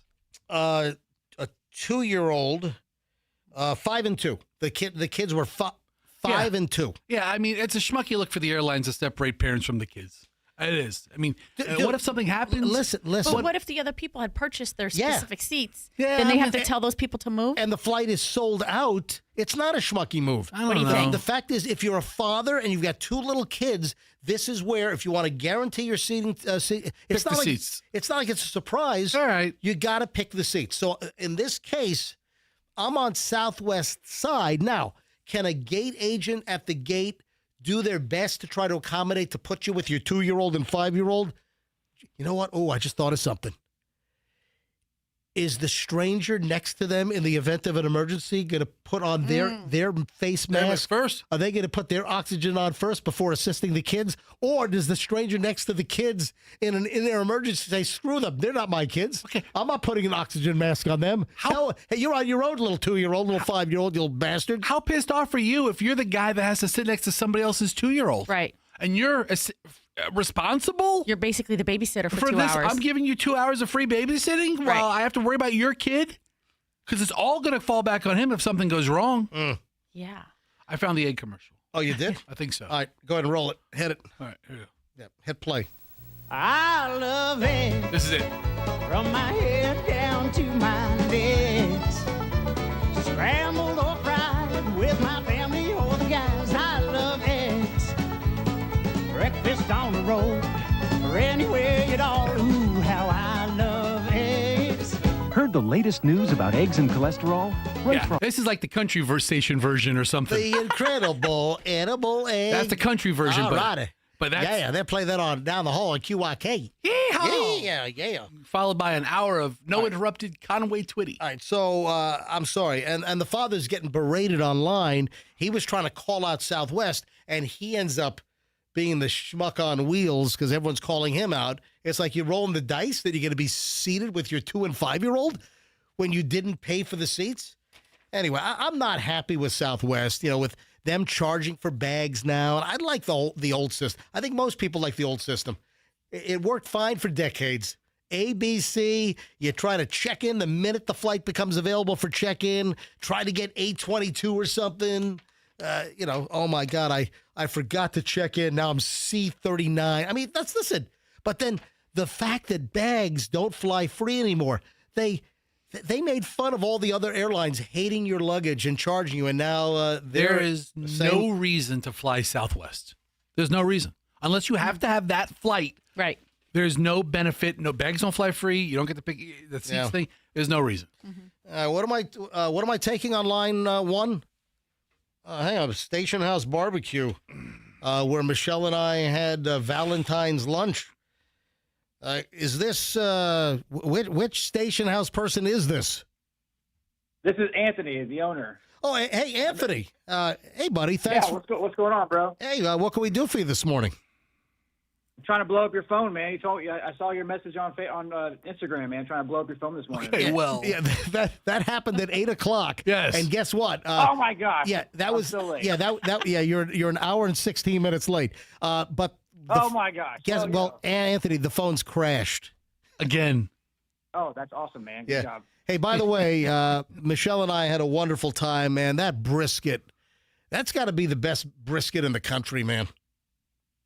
I appreciate you, man. Yeah, we work really hard. The team does a great job, man. I appreciate you, man. All right, so thanks to Station House Barbecue. Right now, only open Thursday. So Thursdays.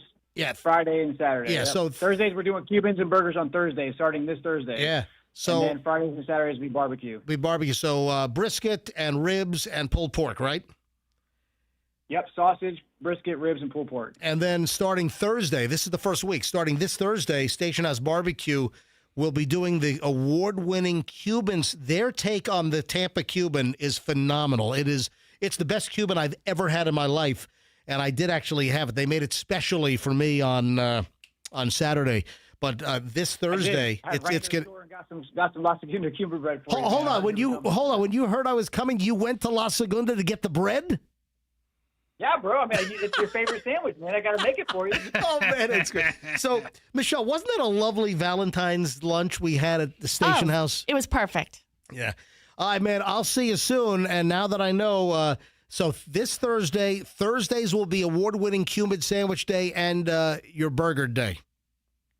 That's it, man. We're going to launch it because we have the Cuban Sandwich Festival coming on March 29th where we're going to go and defend our title. So we're excited about that. So, yeah, we'll have to come by next month and make some more Cubans. Yeah, and, so the Cuban Festival's coming up. Last year, they won the best Cuban. That's awesome. Yeah, so, I mean, beating out all of the actual Cuban places, that's quite a feat. All right, buddy. Hey, we had a great time. Thank you, man. All right, brother. Take it easy, man. But, yeah, Station House Barbecue is phenomenal. All right. He's a former Hillsborough County firefighter. That's right. And he and his wife opened up this concept, and they're only open Thursday, Friday, Saturday, and they're on Nebraska, just south of Hillsborough. What is that place? Duff's? Is it, what is it? Well, right down there. That's pretty well known, right? Is it Duff's? I don't know. Right down from them. Anyway. Okay, I don't. Oh, and speaking of food. I only go to Nebraska Avenue for three things. Listen to 1, this. Station House. 2, 3 Coins Diner. 3, hookers. The only 3 things in Nebraska. Bester. Station House Barbecue, 3 Coins Diner, hookers. No. Speaking of food, listen, I just got a text from Alfred from Small Batch Creamery. Good morning. We had our biggest sales weekend ever this past weekend at Small Batch Creamery with MJ's Triple Killer Vanilla being the top seller. That's incredible. And hundreds of people asked for the MJ chocolate. Not yet. Not soon. Within weeks, folks, the MJ Milton Fudge Cow chocolate ice cream, the best chocolate ice cream now, added to the best vanilla you've ever had, the best chocolate you've ever had, will be available in the coming weeks, and we'll give you a, doors are open. We'll let you know when and we'll probably do a launch again. I might do another meet and greet sometime in the next month or so. Sounds great. With the grand opening, the ribbon cutting of MJ's Milton Fudge Cow. Oh, thank God you've answered. This is the best chocolate. Chauncey ate it all. All right, 9:20 at the MJ Morning Show. All right, stuff that RFK Jr. is telling you to shove up your rectum. We'll get to that coming up in a second. Oh, I laughed out loud at this. There's another Waymo story. What happened? With the Waymos running all around the Tampa Bay area now in test mode, there's another Waymo story we got to get to. And the restaurant and the pot smell. There's a restaurant that put up a sign. You got to hear this. This is a crazy story as well. We have a lot. I've got some celebrity crap. We got a long chunk. Final segment is next here on President's Day 2026. The MJ Morning Show going the extra mile for you. Oh, the phones are working again, by the way. Fantastic. Yeah, so we're here. Any other morning shows working today? Or is it just the MJ Morning Show? You know, we do very well in the ratings, and, you know, if we wanted to rest on our laurels, I guess we could. But no, we're here on a federal holiday doing entertainment for you, the MJ Morning Show listener. All right, 9:22 will return in minutes. Don't move. If you have an air conditioning problem, if you have a heating problem, if you need a new system, listen, sometimes a system is just, it's shot. And you know it. And you know you need a new system. I'm going to tell you right now, if you need a new air conditioning system, right now, there is 0% financing options with Air Rescue. Now, Air Rescue used to be Plan B air conditioning, and, you know, Air Rescue's been around for over 70 years. But Plan B was newer, same owners, and they just rolled Plan B into Air Rescue. So now it's just Air Rescue replacing Plan B. So if you need a new system right now, some of the high SEER systems, which are the most energy efficient, meaning lower electric bills, 0% financing options are in effect right now with Air Rescue. Any repair, heat's not working when it's cold, the air conditioning's not working, get an honest assessment. They'll tell you when they're going to be there. If they don't show up on time, you don't pay the diagnostic fee. 888 never wait. Or airrescue.com online. This is your air conditioning company, folks. It's the one that I use. It's airrescue.com. Mention me, MJ. Get 10% off. Men, if you're suffering from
Look how early we are back. It is 9:27, so you know what that means. That means we have how many minutes? We've got like almost half an hour in this segment.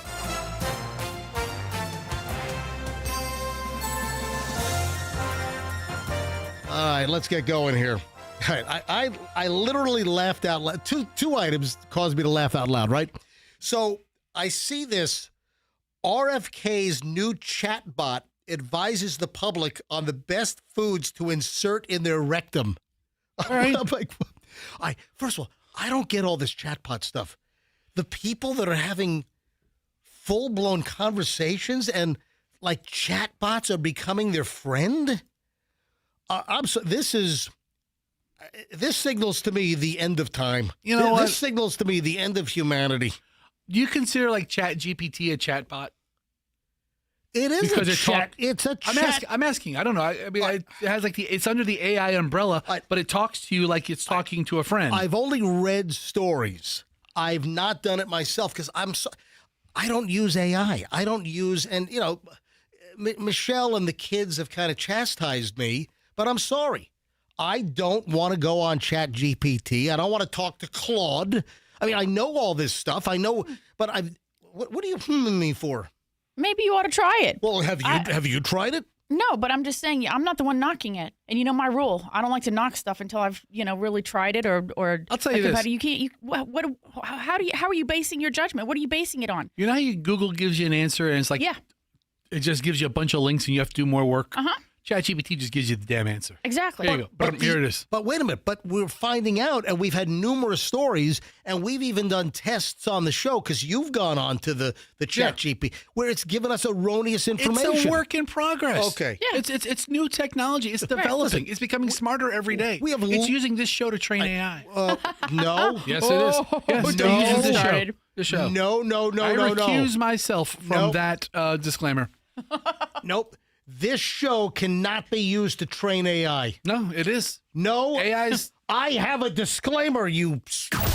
The MJ Morning Show is protected under the laws of the United States and other countries. Unauthorized duplication, distribution, or exhibition may result in civil liability and criminal prosecution. All rights in this work are reserved for purposes of laws in all jurisdictions pertaining to data mining or AI training, including but not limited to Article 3 of Directive EU 2019-790. This work may not be used to train AI. You see that? Yeah. My disclaimer says this work, the MJ Morning Show, may not be used to train AI. I like the sped up version much more. Yeah, it's a little faster. Sounds like a guy who works at a car dealership doing commercials. ABR financing. So, yeah, what does that mean? Only one unit in stock at this price.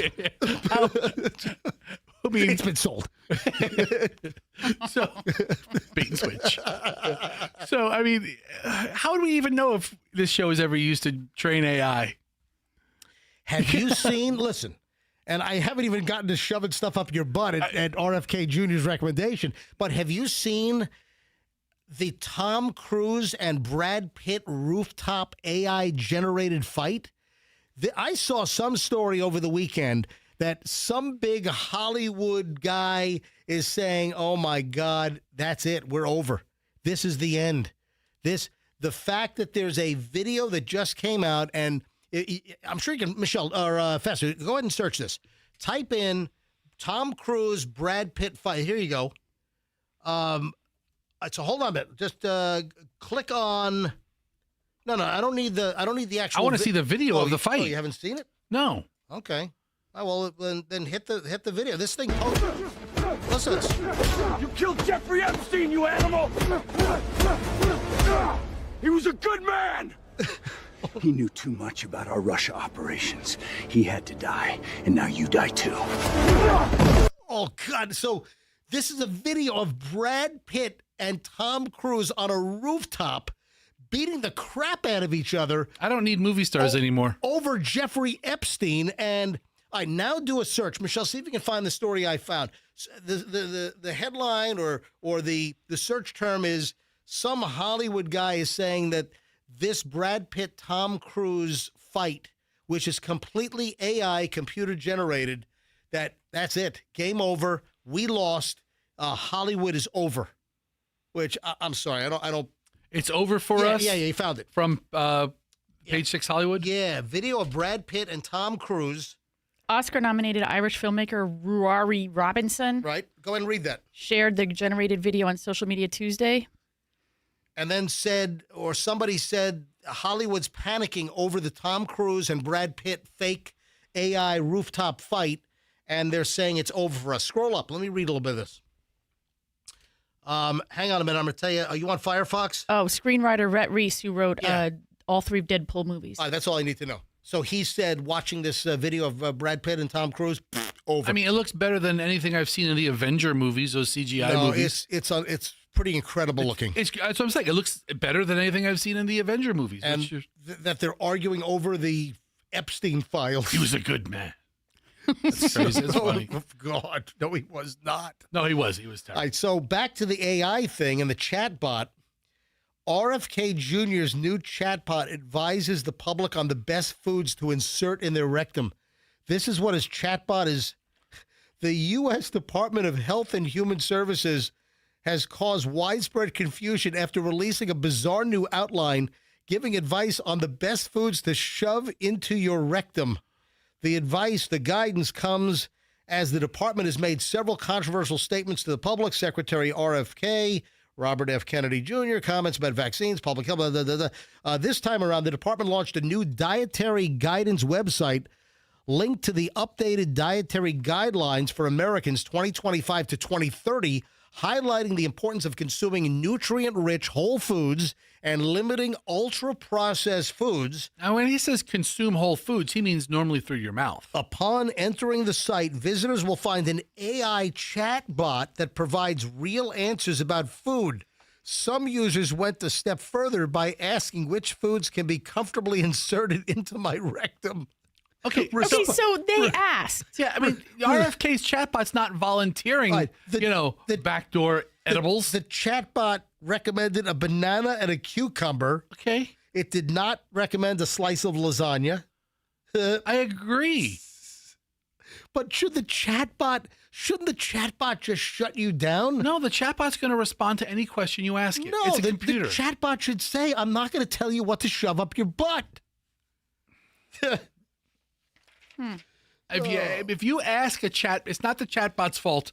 If you ask, list me a healthy diet plan, it would. And then if you say, what should I put in my caboose comfortably? Right. I mean, and both of its suggestions, I'm not totally on board or mad at.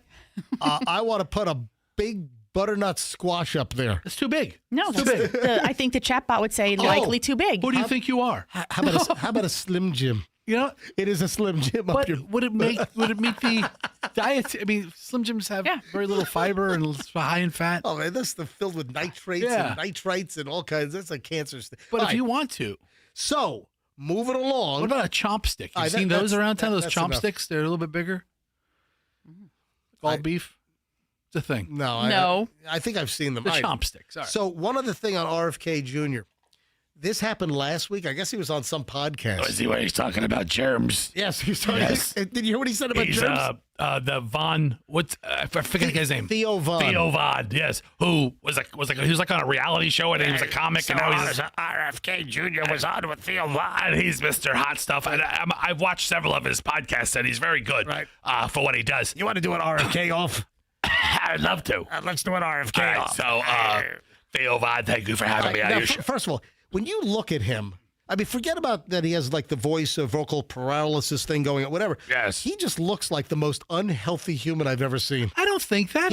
Oh, God, he looks like he fell asleep with Magda in the tanning bed from Something About Mary. Okay, he's a little dark, but then the guy busts out 25 pull-ups in the middle of the House of Congress. All right. So he's on with this Theo Von, and they're talking about the vaccines and germs, and he says something to the effect, I'm not scared of germs because I used to snort cocaine off of toilet seats. I've only seen the clip of him saying that. Did Theo prompt him? What was the question Theo asked? Like, dude, are you afraid of germs? And I don't know that's the exact question, but see if you can find it. But the reply Andrew, was classic. See if you can find RFK Jr. saying that he's not afraid of germs because he used to snort cocaine off of toilet seats. We need that audio? Okay, I'll find it. No, Andrew's trying to find it. But yeah, he's like, I'm not afraid of germs. I mean, I used to snort cocaine off of toilet seats. And I'm like, Yes, sir, Mr. Secretary of Health. Good to know. But yeah. Oh, by the way, I just got a text from Burger King Bobby. What does he have to say? Burger King Bobby, listen to this. Burger King Bobby says he's watching us on MJTV for the first time ever. Oh, yeah. Hey, Bobby. This is our buddy Burger King. You hear me reference Burger King Bobby. He has nothing to do with Burger King, but he's a friend. There are pictures of him wearing the cardboard Burger King crowd hat. Does he know the king? We just called him. He knows the king. Yeah. Does he know the king? Oh, yes. We just called him Burger King Bobby. So, hey, Bobby, thanks for watching. He listens to us all the time. Hey, thanks, Bobby. Like before he goes to work every morning. He's off today. What? He is off today. Yeah, he's probably got a federal holiday. They took a long weekend. They went to... Because he's off today because it's a federal holiday. Exactly. They went somewhere. They went on a long weekend. Which you should have done because it's a federal holiday. Yes. Fine. Yes. I like work. I like doing this show. You know who else likes burgers? Guess what? I like doing this show, and I'll do this show until I don't like doing this show. You should take holidays Or if the company ever becomes a pain in the ass in my life. You know? All right, so RFK, shoving. Did you find the audio bite yet? I think Andrew has it. Andrew, can you play it in there, or you got to edit it down? What's the story? Hold on. Okay, play it from Andrew. All right, let me know when you have it handy. But yeah, I mean, should I move on to something else, or is it ready to go? I will say, all right, he is the highest-ranking government official that talks like this and has acknowledged talking about cocaine off of toilet seats. Exactly. I mean, all right, roll the audio. Here we go. Hit it. I mean, for me, you know what, I said this when we came in, and I said, I don't care what happens, I'm going to a meeting every day. Yeah. And I said, I'm not scared of a germ. You know, I used to snort cocaine off of toilet seats. And I know this disease will kill me. Right. Like if I don't. God. Listen. Yeah. I mean, that's the kind of deal where you shouldn't be in a public speaking role. If I sounded like that, can you imagine me doing the MJ Morning Show like that? That's when I retire. You'd be man cow if you sound like that. Man cow baller here. Chicago. Man cow doesn't sound like that. Dead ringer. Yeah. My brother RFK's on the line. How you doing, bro? Hey, how you doing, bro? All right, cool, man. I mean, Man cow's a friend of mine, but dude. it still sounds like this. Hey, we got MJ from the MJ Morning Show live. Man, he does not sound like that. All right, move it along. I'm wearing glasses inside because I'm super cool. Dude. A man cow. Can I move on? I like Man Cow. Me too. He's going to come kick your butt. Big fat guy in Tampa. I'm going to kick his ass. All right, so moving along, the Waymo story. We've had tons of Waymo stories, running over kids, running over cats. Waymo. Running over. No, they have. They have. I know. Now we've got the Waymos doing the testing in the Tampa Bay area. Are they still with people? Because I got some reports that now they're going driverless. I've not seen a driverless one. The last Waymo that I saw was maybe 2 weeks ago in my neighborhood, and 2 days in a row there were people in the Waymo in the street learning mode. All right, listen to this. Why do you think this is? DoorDash drivers are being paid to shut Waymo car doors all around towns where the Waymo operates. Do you understand this? Repeat what I just said, Michelle. That drivers, Amazon drivers or DoorDash drivers, DoorDash drivers are being paid to shut the Waymo doors as they drive around? Yeah, why? Because people aren't shutting them. Yeah. If you leave the door open, it probably doesn't reset and it can't take a next ride. The Waymo can't shut its own door. Yeah. I mean, how's that? Isn't that weird? But wait a minute. They're using Jaguars, right? The Waymo self-driving vehicles are Jaguars. And if you go to England, if you go to, the UK, those big clunky taxi cabs, which look old, but they're new. Right. The drivers have this mechanism. Same thing, Michelle, Japan too. Mm-hmm. In Japan, the taxis in the UK and in Japan, they can open and close the doors. So you got this brilliant, allegedly self-driving car that's running over cats and kids, and driving, through closed streets and driving through police crime scenes. And this brilliant car can't shut its own door.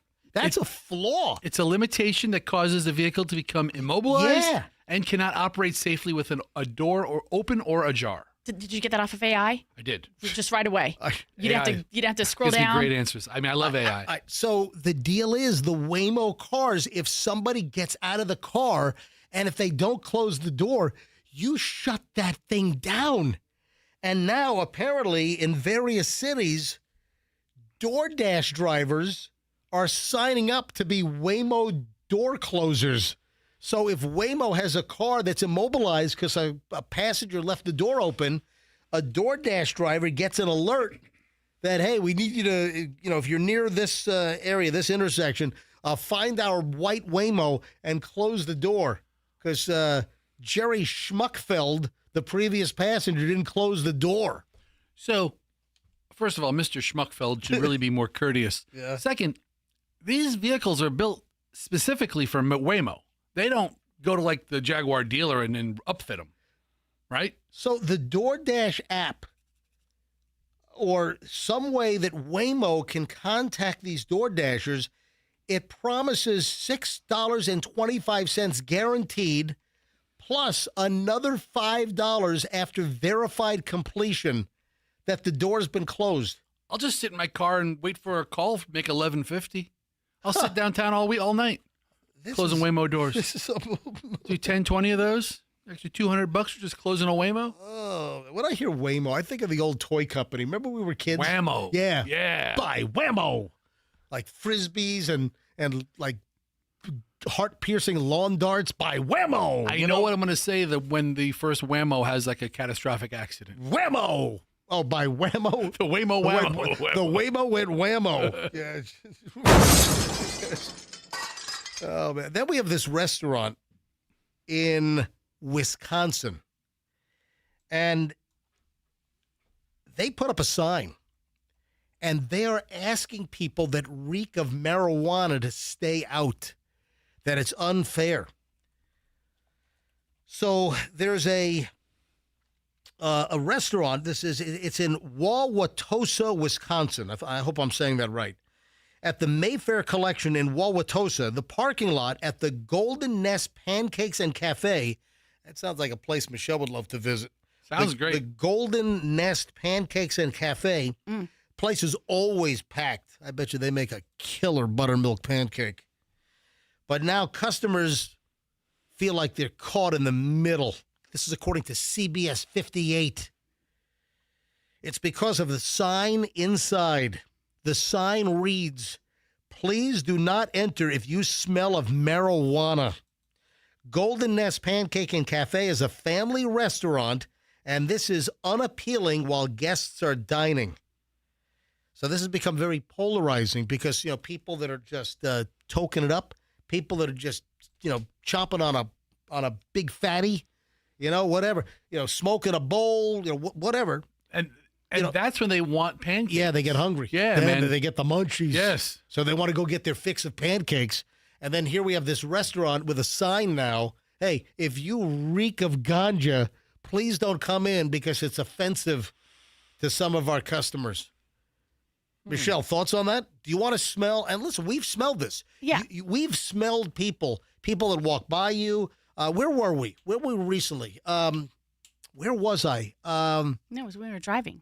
No, we get the whiffs no, that was recently. We were driving just this weekend somewhere, and we ended up with a big whiff of marijuana in our car. Mm-hmm. I must not have had the AC on recirc. Where was I? Maybe like a stoplight or something. I've gotten it a couple times, like it's stop signs. No. Or stoplights. Where was I? I'm trying to think of the. You know what? I think you were not with me. I think it was in Fort Lauderdale. Months ago, my brother took me to a sushi bar, and a guy walks in, sits next to us with his girlfriend or wife or whatever. And this guy, it smelled like they just smoked a bale in the car. I mean, this guy walked in. It was the biggest marijuana reek stank on his person, on his clothing. I mean, it permeated. Yes. I think you don't know if you smell, right? Like, I don't think, Yeah. right? Because you've been with it. So how do you know it's still on you? It's like people with BO don't know they have BO. Yeah. Right? I don't know. I mean, so how, You're asking the patron to like identify something about themselves that they can't even acknowledge. So, are they saying that you're profiling people, or because I think like the owners are like, it doesn't matter what you look like or what your age is or what your ethnicity is. We don't want you in here if you smell like pot. So, or if you stink. So CBS, I'm out too. CBS 58 up in Wisconsin, they interviewed people. I always come to Golden Nest. It's one of my favorite breakfast places. Do we have the story? Did you bring it up? All right. Bring up the story from Milwaukee 58. CBS 58, Milwaukee. Where cheese comes first. All right, go ahead. But others say it feels targeted and they want it taken down. I always come to Golden Nest. It's one of my favorite breakfast places, actually. I've been here twice this week. At the Mayfair Collection, I'm stoned right now. The parking lot at Golden Nest Pancakes and Cafe is always packed. But now some customers feel like they're caught in the middle. Why can't I come and have breakfast? My money's just as good as everyone else's. It's because of this sign. Please do not enter if you smell of marijuana. Golden Nest Pancake and Cafe is a family restaurant, and this is unappealing while guests are dining. A lot of our customers were complaining about individuals that we were allowing in the restaurant that smelled like marijuana or a skunk, actually. Skunk. Is how they attributed it. Yeah. Some say they feel the sign is targeted. So the general manager, I guess, didn't want to do an on-camera interview. It's the reporter sitting in her car with the general manager on the cell phone. That's some real in-depth investigation there. Yeah, I'm telling you. Listen, I don't want to smell marijuana reek or skunk smell if I'm enjoying a meal. I don't know. What about just regular cigarettes? Or what about obnoxious perfume? You don't like perfume? I don't. So what they where do you draw the line? Yeah. Right. If you're a public business, all right, fine. And you use public resources. Fine. If I owned a restaurant, I would put up a sign. If you dump the whole freaking bottle of perfume over your head before you came to my restaurant, please stay out. It doesn't take the whole bottle for you. You don't even like one little squirt. Yeah. I mean, I think I'm against this.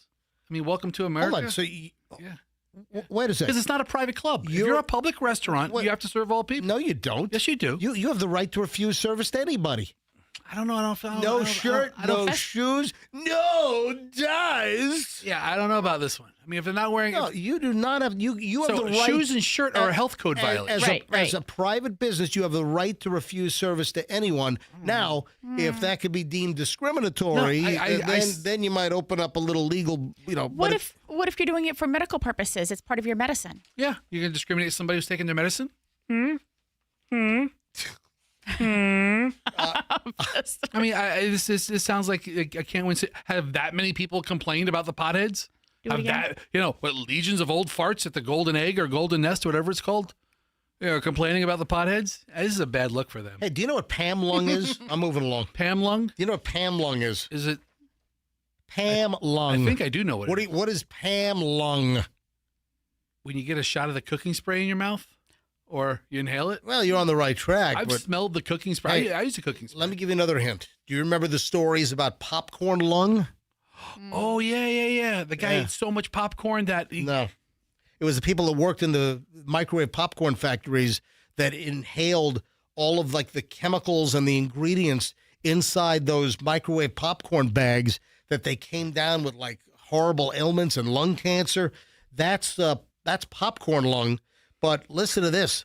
A guy was awarded $25 million after getting lung disease from Pam, the cooking spray. And he worked at the factory? No. He was just a consumer that liked to use Pam.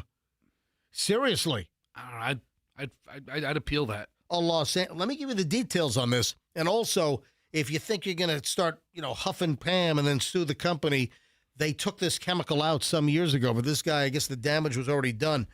A Los Angeles man was awarded $25 million after developing a rare chronic lung disease known as popcorn lung from an ingredient that was used, and they've since taken it out, of Pam cooking spray. Is he dead? Last week, no, I guess he's alive. He just has a bad lung disease. Last week, a jury in L.A.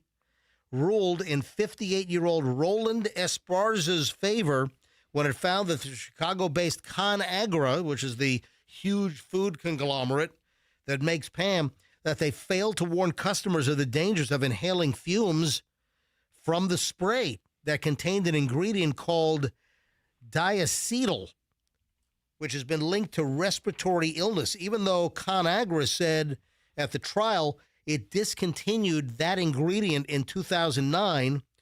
Esperanza's attorney said that his client had used the spray religiously since the 1990s, thinking it was a healthy option. Ooh. Dude, you are, well, first of all, Pam is canola oil, isn't it? I think it's canola, and it's not the best. It's a seed oil. You're still better off using just olive oil or just freaking regular butter, you know? All right. What? I mean, this guy's coming after Pam for a product they haven't used for 20... Dude. For 18 years? Almost 20 years. 18 years? He's got a jury verdict for $25 million. Holy crap. He was a big health nut, bodybuilder, martial artist, his attorney Jacob Plattenberger said. He was eating a lot of protein, eating a lot of eggs, and he cooked everything on his stovetop, and he was using the Pam multiple times a day for years, and he ended up getting the respiratory illness due to the chemical, this diacetyl, that used to be in Pam spray, but they took out in 2009. I don't know. I'm guessing ConAgra is going to appeal this and not fork over. That's a lot of cans of Pam you got to sell to pay off a $25 million settlement. The crazy thing is, a verdict, rather. The ConAgra, $25 million is probably not a lot of money. It's not. But that's like gum on my shoe to them. This is principle, man. You got to fight this. I don't believe this guy. This guy's a hack. So you're on team You're on team Pam. I mean, it's not like he was hoofing the Pam. Huffing. What did I say? You said hoofing. Oh, hoofing. Yeah. Huffing. Don't huff anything. Wow. Except for spray paint. Yeah, no. Stop it. He filed a lawsuit in 2022 against the company, alleging that the abandoned ingredient was the reason he was diagnosed with bronchiolitis obliterans, an irreversible progressive respiratory disease known as popcorn lung. Wow. Does this guy have any receipts of all the bottles of Pam he bought in 2009? I mean, I take his word for it. We take his word. Is that the reasonable doubt? Yeah. Well, he said he used Pam. Sounds good to me. James Vanderbeek. Last I heard, look it up quickly. James Vanderbeek, apparently his GoFundMe after he died for his wife and 6 kids is up to like over $2.5 million. Good for them? Yeah. $2,645,544 raised. But then a story came out over the weekend that he bought a $4.8 million ranch. I think somebody bought it for him. Okay, all right. I read something about that, and somebody said a friend bought because he knew he was in financial straits and selling his stuff. So I think some friend bought it. I guess it said with help from friends. Right. I think we got to go. Folks, we worked for you today. I hope you appreciated it. Yes. Happy President's Day, everybody. Yeah, we worked today live, and now... celebrate your favorite president. Yeah, now I'm going to go celebrate Rutherford B. Hayes. John Quincy Adams right here, man. All right. Folks, have a great day. We'll see you back here tomorrow morning, live again. MJ Morning Show on Q105, 104.7 FM, and let's be careful out there.